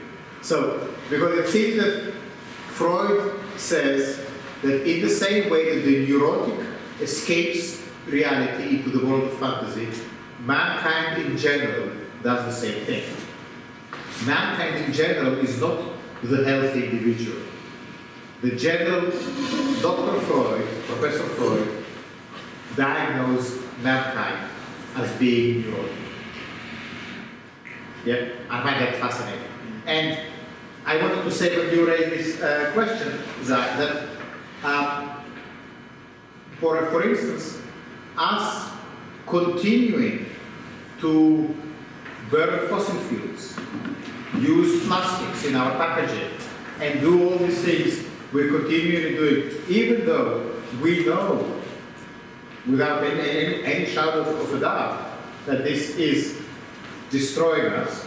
That is a kind of neurosis, because we create the alternative hallucinatory reality that we live in which nothing bad going to happen, so we can continue behaving in the same way, because we are just unable to come to terms with the real. So because we are unable to come to terms with the real, we create a fantasy, and we live in fantasy. And in a fantasy, everything is fine. And there's plenty of stuff to go around, plenty of fish in the sea, and we can just continue getting on. Does this make sense? Okay. Now, so thank you, Lisa. That's exactly the paragraph. Jen, you want to continue?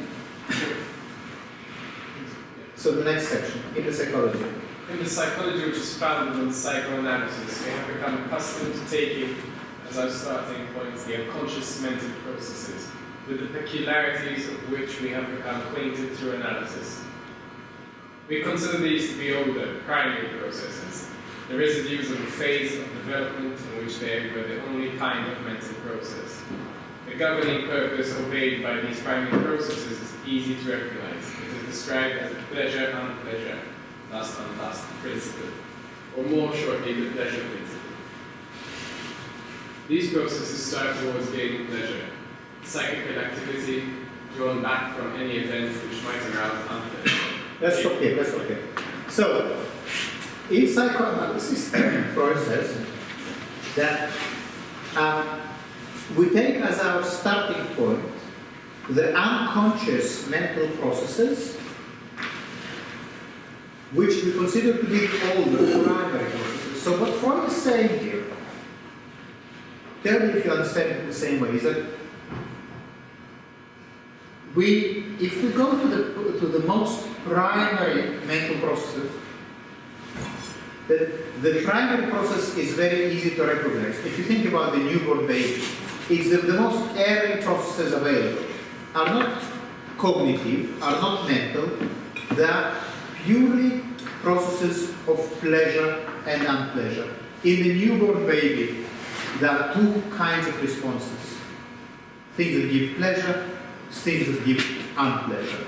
For instance, a safety pin opened in the nappy and makes you and hurts your side, unpleasure.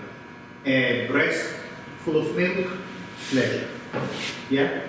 Pleasure, unpleasure. Interesting that in German, the word for pleasure that Freud is using is lust. So it's the English translation is a little bit polite. It's not pleasure principle, it's the lust principle. The most primitive urge of the newborn baby, of you, is lust. What is lust, by the way?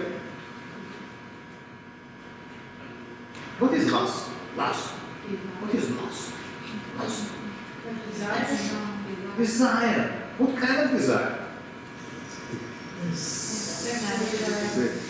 Sexual desire. And the newborn baby, according to Freud, that's where many people feel still very, very angry with Freud. Freud says that the first stages of the child's development, the newborn baby is interested only in sex, in pleasure. Not any kind of pleasure, sexual pleasure. The whole baby is essentially one sex organ. The whole baby, from top to bottom, is genitals. It's nothing else. It's just genitals. It is as Freud has a beautiful way to talk about babies, he calls them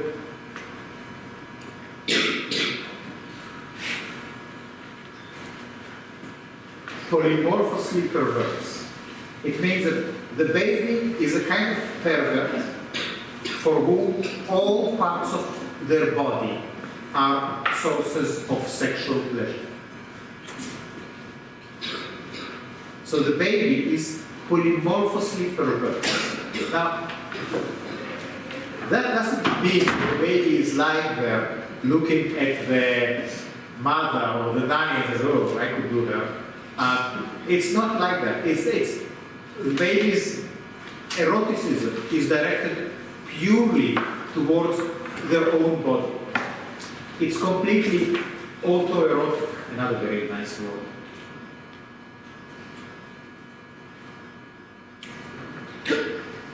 Autoerotic. So the newborn baby is only interested in pleasure, which is sexual pleasure, and conveniently, all he needs to achieve this sexual pleasure is their own body. Breast, pleasure.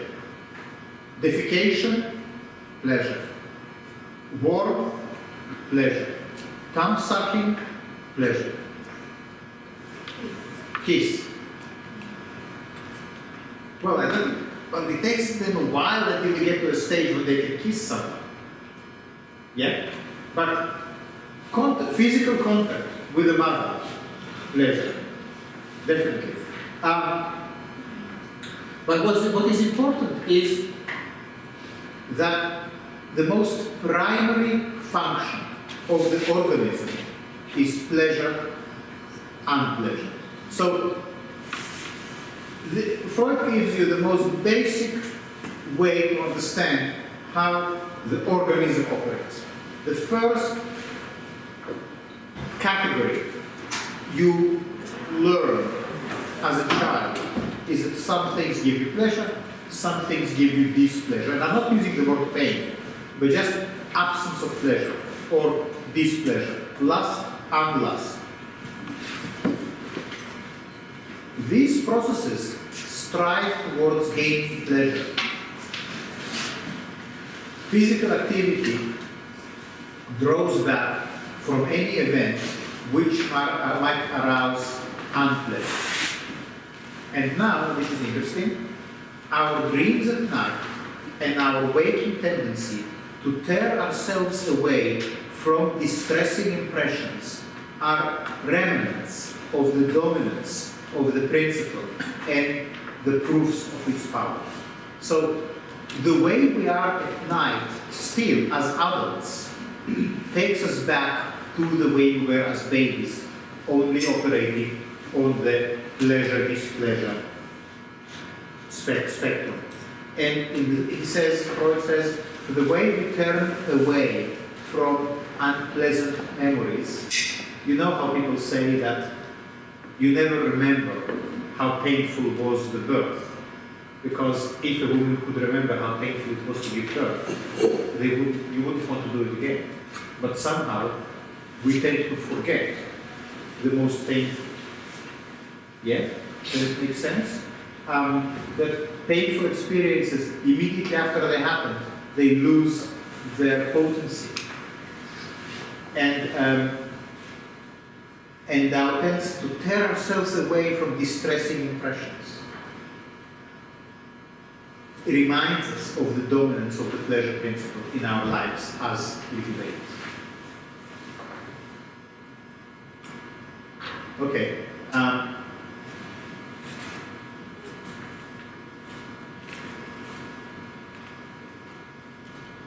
Now, Jamie, can you read a little bit from the next page? I should be returning to lines of thought. I shall be returning to lines of thought which I have developed elsewhere, when I suggest that the state of physical rest was originally disturbed by the peremptory demands of internal needs. When this happened, whatever was thought of, wished for, was simply presented in a hallucinatory manner, just as still happens today with our dream thoughts every night. Okay, so look, this is really interesting. The first moment when psychic rest was disturbed, so the baby is born, cuddled, enveloped with blankets or whatever, and everything is good. And at some point, this state of psychic rest gets disturbed. It could be hunger, it could be coldness, it could be wetness or whatever. When that happens, the first response is to deal with it in a hallucinatory manner by imagining a better state. Just like God imagines light and light appears. So, because the newborn baby is omnipotent, they didn't learn yet that their powers are limited. They believe that whatever they can dream about is going to happen. And you can see how the person with a neurosis, in a sense, never learned to grow up. They're still at this stage. They still, when they encounter something unbearable, they imagine a world where this unbearable doesn't happen. Yeah? When this happened, whatever we thought or wished for was simply presented in a hallucinatory manner, just as still happens today with our dream thoughts every night.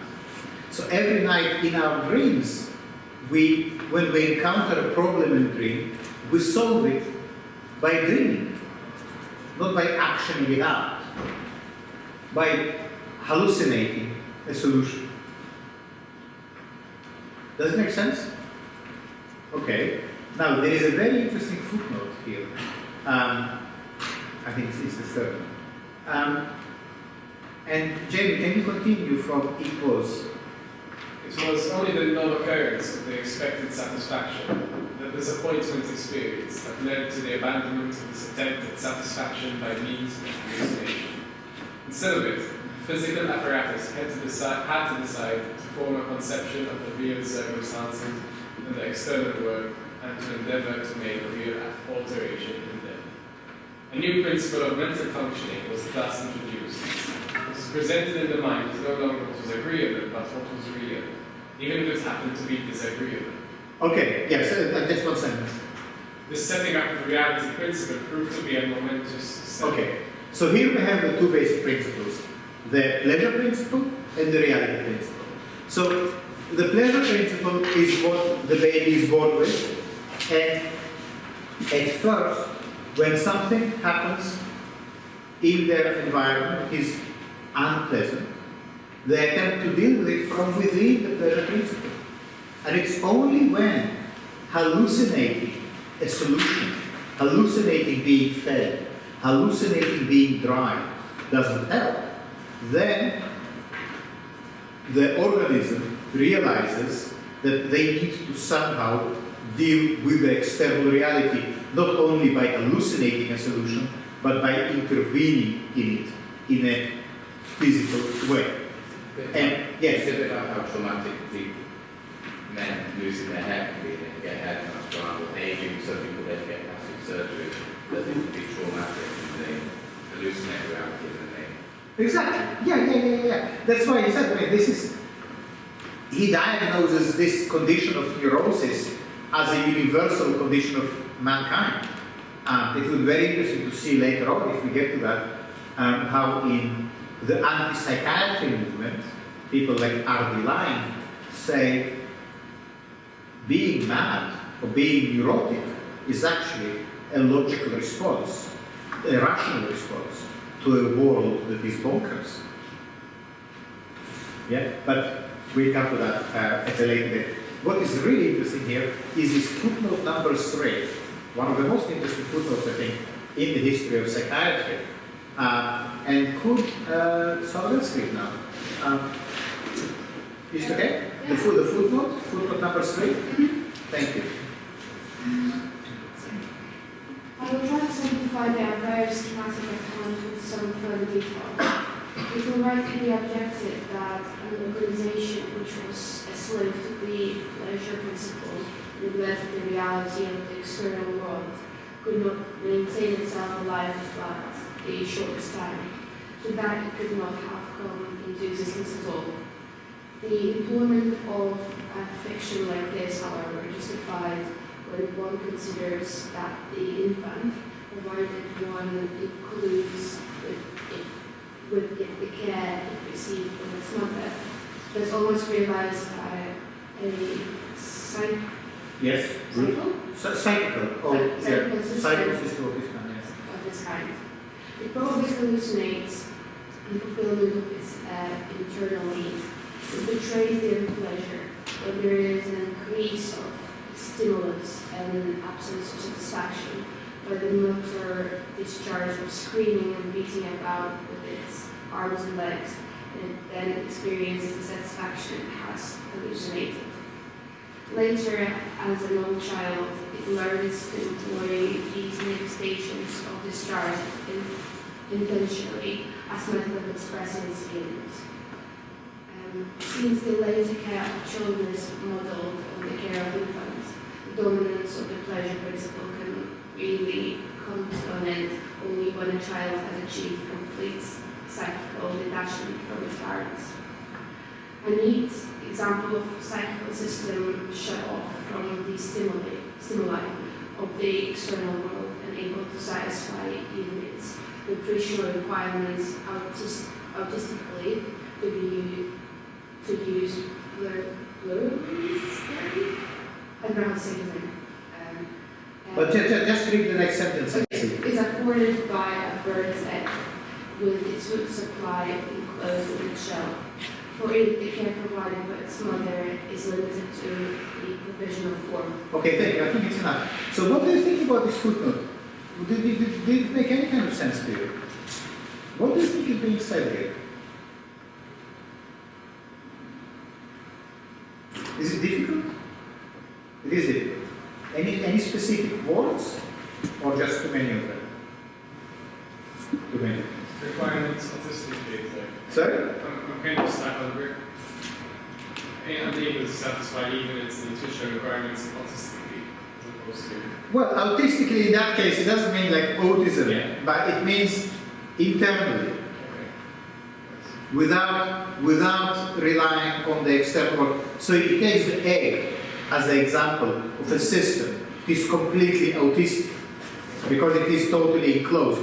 All this nourishment is provided within. So he said, well, if you can imagine an embryo in an egg that can purely operate on the pleasure principle, yeah, it needs no interaction with the external environment at all, apart from the warmth provided by the mother.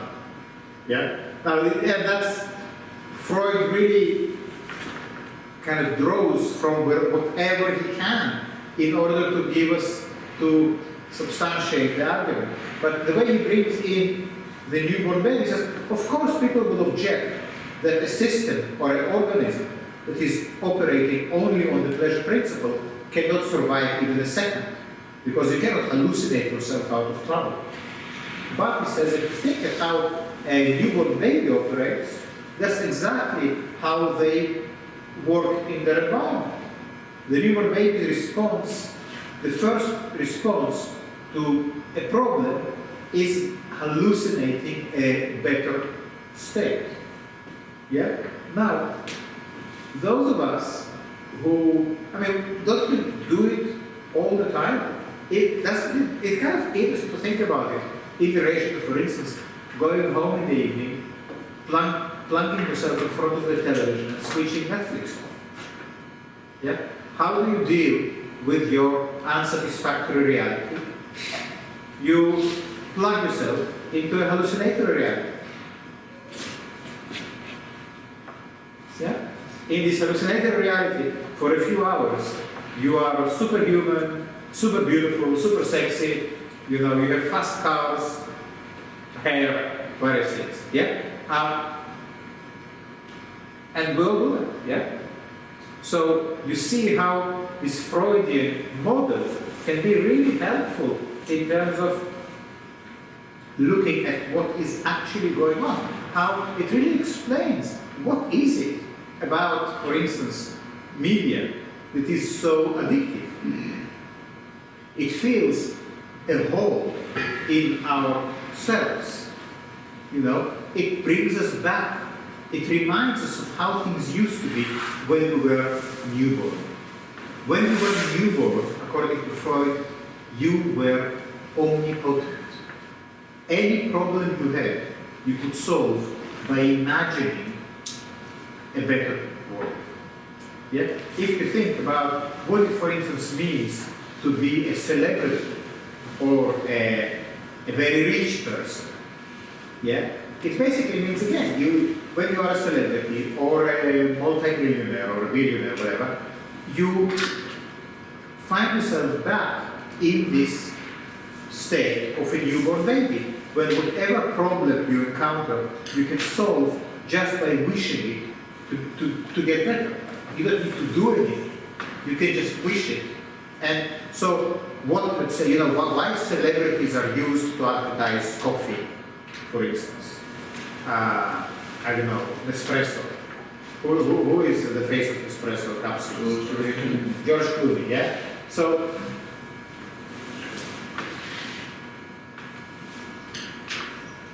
okay, so think about it for a second. In a Freudian way,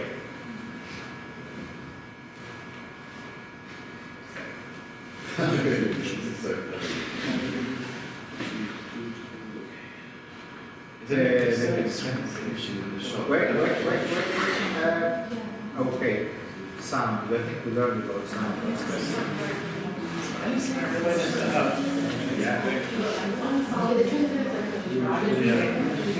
Hey, are you paying attention? Yeah. Good. So,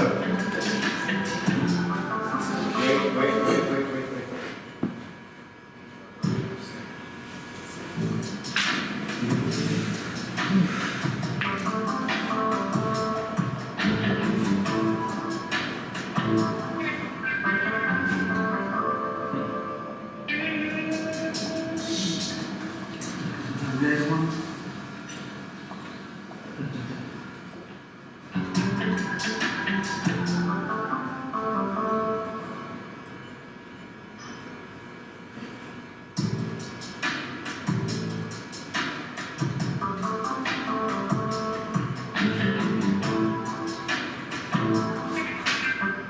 A baby, yeah?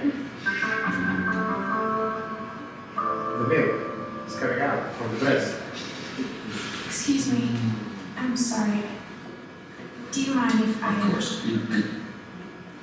I'll get a pen. Huh?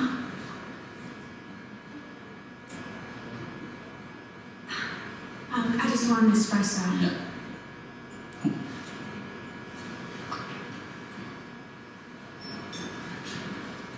An espresso.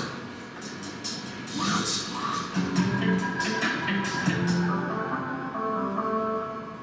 It's already that I waited for my car for about 5 minutes. I bet... Oh, I didn't recognize you. How are you been, Camilla? I've been really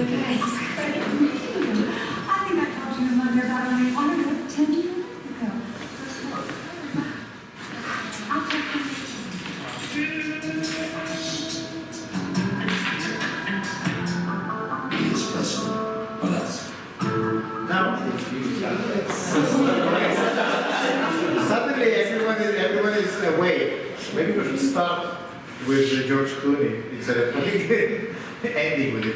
But why this advertisement? And if you see the nipple and the milk, and it's all there, and these lines of these coffee capsules on the table, it's like sort of toys in the pram, no? But why do you think George Clooney is selling this person?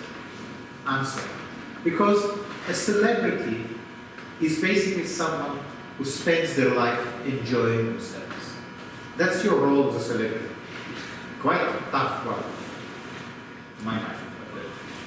Some people think it's great. But then, even whenever he's given the opportunity to an entitled superego, like the shame of considering himself important, he just runs it away. That's right, exactly. Yeah. I mean, the reason it's funny is because it's George Clooney.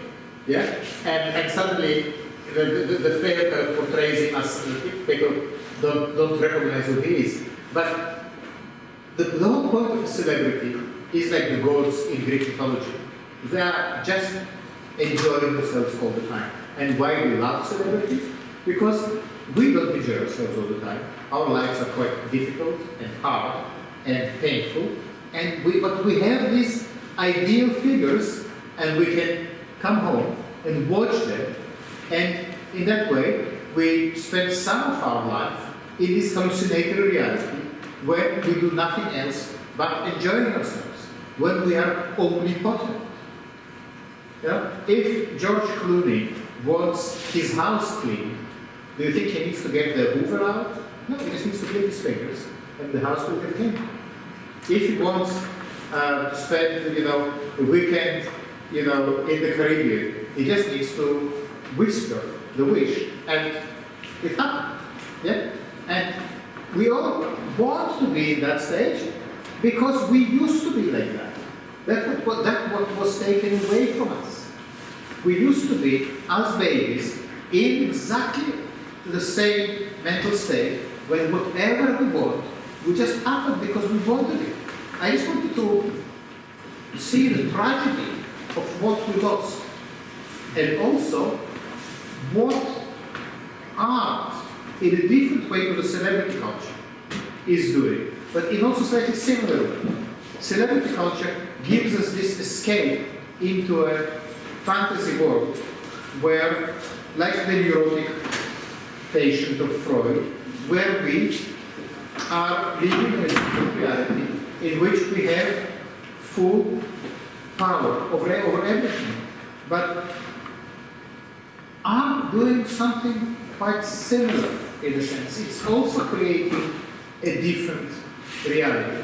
Perhaps not one where you find yourself continuously enjoying, and it's interesting how in this essay we read, Freud has a section about art. Did you find it? Yeah. Okay, so do you see how it's interesting to think about our present day culture through this Freudian notion of the pleasure principle or the lust principle and the unpleasure?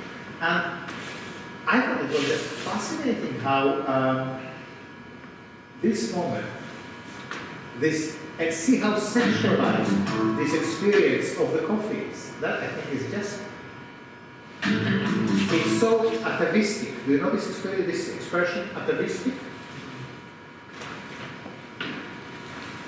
What is atavistic? It's something primal, very basic. Yeah? So, see how basic this is in terms of the colors of these capsules and how all of them are like nipples sticking out. Just look at that.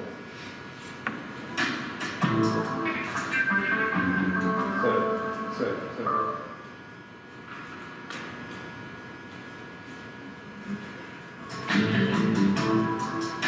Did you see that? I find that absolutely astonishing.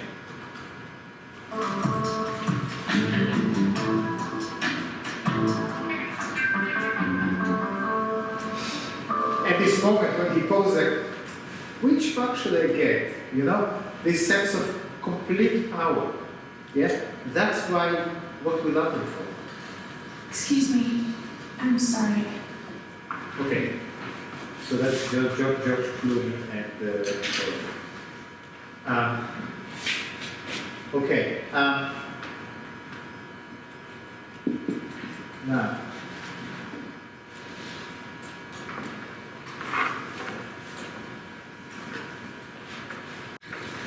So who will read the next section? We are now on page 2554. Sorry, about the question.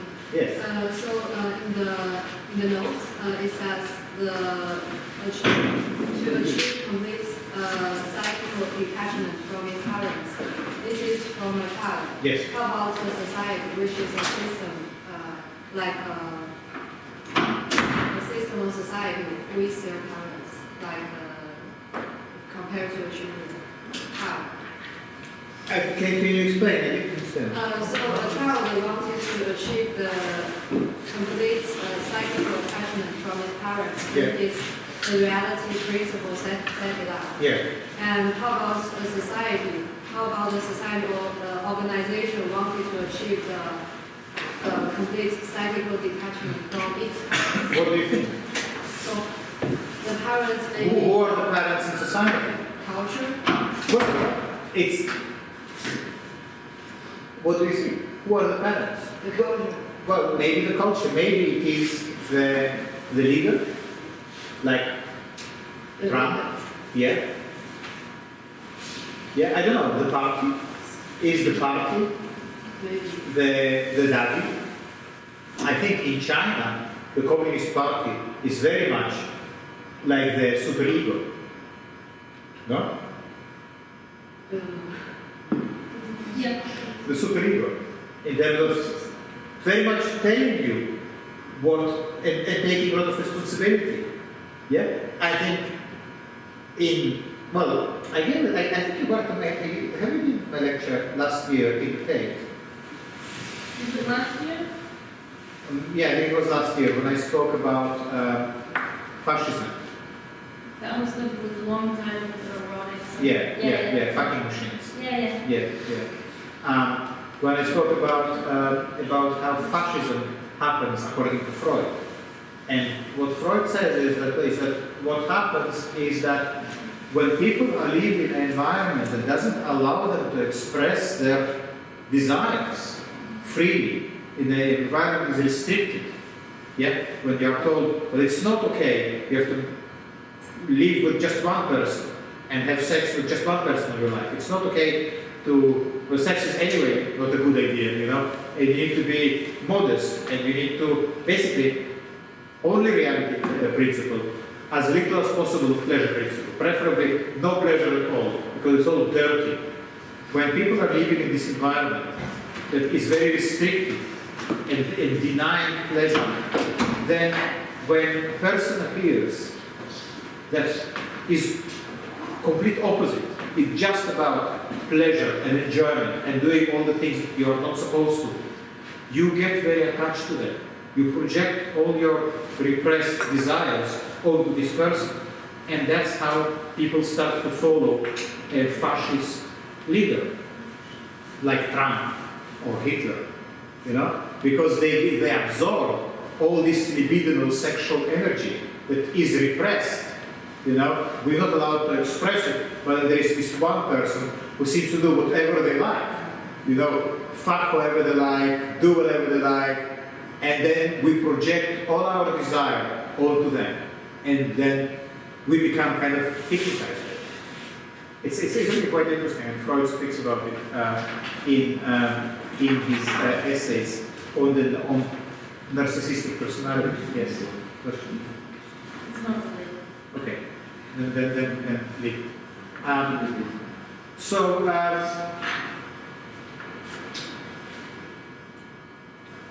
Let's see from this section 1 on page 2554. So it is from Freud's collected writings. So it's done in cases. Could you read from here, Anna? Me? I think it's you, Anna. In the first place, the new developments made a succession of adaptations necessary in the physical in a psychical apparatus. I mean, I think it's important because it's easy to misread it as physical. Yeah, He's not talking about physical. Yeah. It's all about the psychical. And you remember what the psyche is made of? Ego, the superego. Good. Yes. In the first place, the new demands made a succession of adaptations, necessarily in the psychical apparatus, which elements are insufficient or uncertain knowledge we can only detail very curiously. Cursorily. I mean, sort of. We can only sketch that. But that's not important. The next section is better. The increasing concept of external reality heightened importance to all the sense organs. Yes. That are directed towards that external world and of the consciousness attached to them. Consciousness now learns to comprehend sensory qualities in addition to the qualities of pleasure and pleasure. Hitherto had alone been of interest to it. Okay, let's stop here for a second. Because people often wonder what consciousness means. And some people say that consciousness is a really hard problem. But not for Freud. Freud sees consciousness as something quite simple. What do you think he means by that?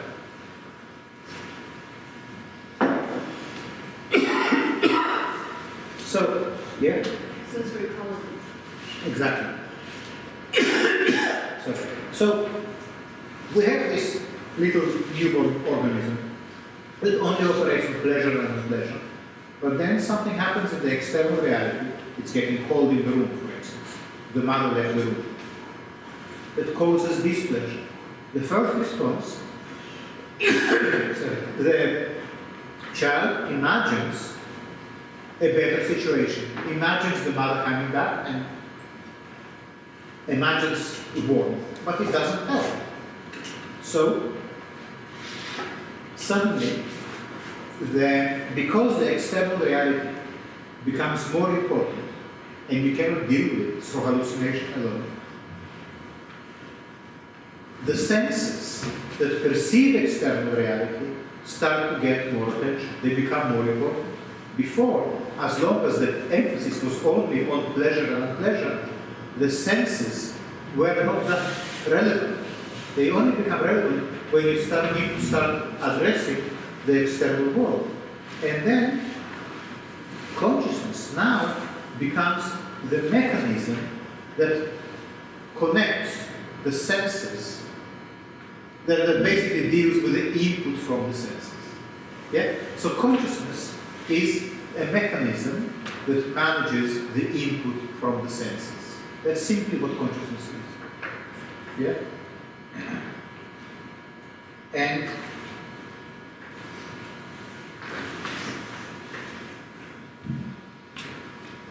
a special function here, I will read the next one. A special function was instituted which had periodically to search the external world in order that its data might be familiar already if an urgent internal need should arise, the function of attention. So, because the external world intrudes into the life of this organism and causes pain, the organism develops a mechanism to deal with it. And the mechanism, Freud says, is attention. Attention is basically a kind of radar that searches the external world for signs of something unpleasant happening. If you don't have attention, then you might have your hand in the fire until it is completely burning. Yeah? If you have attention, you just feel that it's getting a little bit hot and you pull it out. Yeah? So attention is the response to the realization that external environment can cause pain.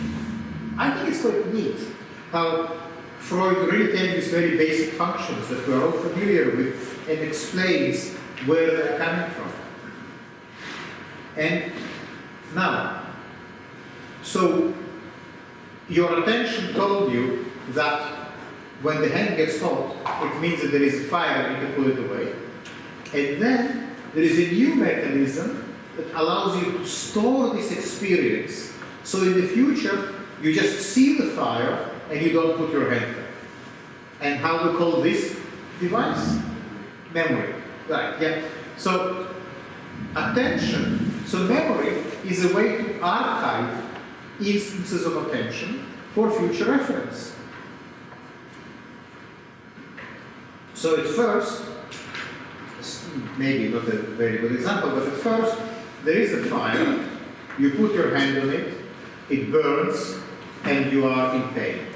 Next, because you have attention, you notice that your hand is getting warmer, it's attention to the senses, and you will withdraw it before you get a third-degree burn. But when you have memory, then in memory, this instance of fire, hand, pain is archived, and then you see the fire, you don't even go there with your hand, because the memory tells you that that's how pain happens. Interesting how all of that, attention and consciousness and memory, are all based around preventing of displeasure and maximizing pleasure. Yes? If that's what memory is on the prejudice question, Yeah. also let's say that fluxes in memory, we create memory by sometimes recreating things that we don't know or Yeah. maybe not doing. Is that then based on an extended process of wanting more pleasure? It's a good question, and I don't really know the answer. Yeah. But, well, I think if you think about, let's say, false memories, through the framework Freud provides here, then false memory maybe is like a hallucination. But to be honest, Lisa Marie, I think it requires we need to study that. We need to really look at it and look at some sources. So I don't have an answer. And I think it's interesting how Freud shows that memory is really the response of the organism to having displeasure. If we were all the time like these celebrities, yeah, or newborn babies, in the world where there's just pleasure around us, we wouldn't need attention and we wouldn't need memory. We would just be constantly in a state of a kind of bliss. Yeah? So you see how the whole conversation with Freud is beginning here is how the early moments of the life of the organism are about omnipotence and pleasure, and how we all and how we lost that. It's a bit like the story of Adam and Eve that lost the Garden of Eden, and how we always long to go back to that. So going home in the evening and watching Netflix for a few hours, or getting stoned, or drinking, or whatever other things we do, or going shopping. For Freud, it's all attempts to regain the state, this blissful state of being a newborn baby. And that, I think, is a good place to finish, because as I said, we have a meeting to go to. We'll continue with this next week. I would ask you to watch something. There is a film, and it's called,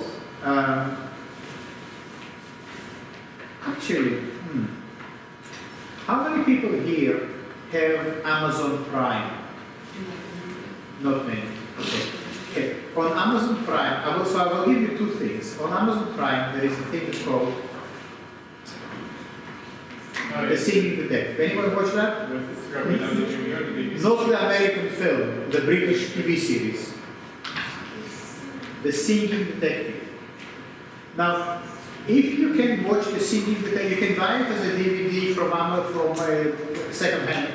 I bought mine for a couple of weeks. It's really amazing. It's all about psychoanalysis. If you can watch this, but not the American Hollywood film, the British TV series. Yeah, that's great. The other thing I want you to watch is the Wicker Man. But again, I want you to see the 1973 version, not the new one. The Wicker Man. Not the 2006 film. Don't need to watch that. Just the 1973.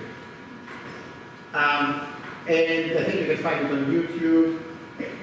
Our library probably has both the Singing Detective in DVD, it's 4 DVDs, and The Wicker Man. Just watch either. So, okay. Just watch either that, either one or the other or both, and read again to the end of the essay, the Freudian essay, the two formulations and the principle of mental functioning, and I see you next week. Okay, bye. What's the story of the month?